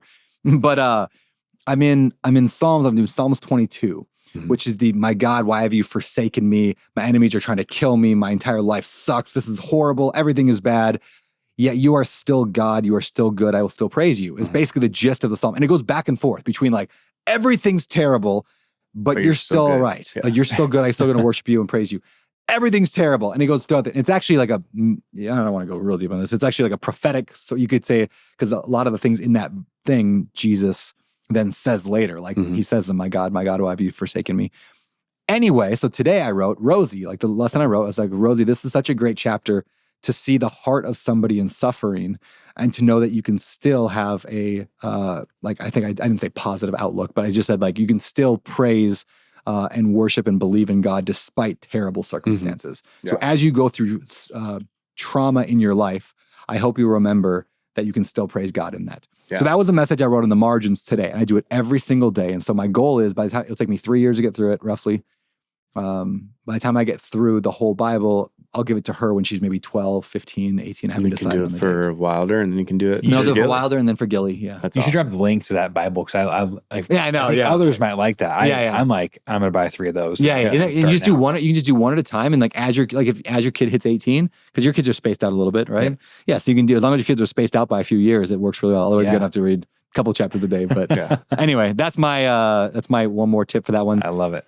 So we got one more, and that's for friends and community. We're actually at tip number 25. So what's our one tip for friends? Ohana Fridays. That's a great tip. Yeah. We got to bring that back. Yeah. We can do it at our house too. We can do it. We can do either one now. Yeah. We both have cool entertaining spaces now. I mean, you can just say something you do that you track. What? You just have it be. Yeah, it could be just something you did. Explain what we do on these Fridays. Why do we do? Ohana Fridays are just an awesome way where it's kind of a potluck, and everybody comes together on Friday evenings, and we swim in a pool, and we hang out, and we watch the sunset, and it just builds community. It's all of my best friends just hanging out. We haven't planned it yet, but we probably should. I mean, I'm here. We've been off for a few months because one of us had a baby, and it was a little bit busy. Yeah, we need to bring that back. Yeah, our Friday nights were one of my favorite things to look forward to all week. Yeah, and I generally would, like back in the day. I don't know if I'd do it now, but I probably would. It's just like I would just say, hey, whatever my diet is for the week, I didn't include that on Friday night. I just said, like, Friday night I'm going to eat because we have friends over. It's potluck style. Everyone brings stuff. I'm just going to enjoy my Friday night. I wouldn't go over, but I didn't go crazy. But anyway, I love that. So yeah, just have a scheduled time with friends and community. I like it. I'll add, this is bonus tips at the end. I'm tracking calling my family, as you know, Jason, calling with you. So like, I noticed for a while I'd go weeks or months without talking to my dad or my mom. And I'm like, that's terrible. Like I'm a bad son. So I started just saying every week, am I having 2 conversations with my family members of some kind? I have 3 siblings now besides me, 3 siblings and 2 parents. So it's like there's 5 of them. Over the course of a couple weeks, I should hit most of them. And that's been like, I don't think I've missed a week. Maybe I missed one, but like, I don't think I missed hardly any weeks last quarter. And my relationship is so much better with my family now. So that's great. Yeah. That's all I got. So we did it. We did it, guys. Guys, that was great. That was way more than podcast. Yeah, longest podcast of all times. But that was good. Yeah, appreciate you guys. Hey, everybody who's watching this, I hope you enjoyed it. If you did, leave us a comment. If you're watching this on YouTube, leave us a comment there. If you're watching on YouTube, make sure you're subscribed to us there. And if you're listening on like Spotify or anything like that, leave us a rating or review. It really helps us reach more people. I noticed the other day we were rated like 140 on the business charts on Apple. No. Yeah. Is that good or bad? I feel like we should be 1. We should be number 1. So our goal is number 1. And so the only way we get there is by a lot of ratings and reviews. So go do that. I appreciate you. And that's it. All right. This is the Better Life podcast with Brandon Turner and Cam Cathcart. Signing off. Oh, three-way. Oh, I wasn't sure. And that, my friends, is the show. Thank you for tuning in. And hey, before you go, if you enjoyed this episode or if you just enjoy the show in general, please consider leaving us a rating and review wherever you listen to podcasts. We really do value your feedback, and we read the comments. We make future decisions about topics and guests and everything else. Plus, it helps us reach more people, and the more reviews we get, the more people hear it and watch the show and share it, and it's awesome. Last but not least, please head over to social media. Consider befriending me, following me, subscribing to all that stuff at Better Life and my personal page at Beardy Brandon, especially over on Instagram, YouTube, and really everywhere else. So thank you again for listening. I'm honored that you would bring me along on your journey toward building wealth through real estate investing without losing your soul.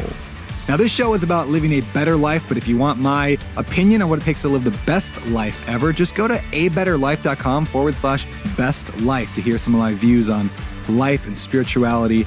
I think you'll like it. abetterlife.com/best life. With that said, thanks for listening to the show. We'll see you next week.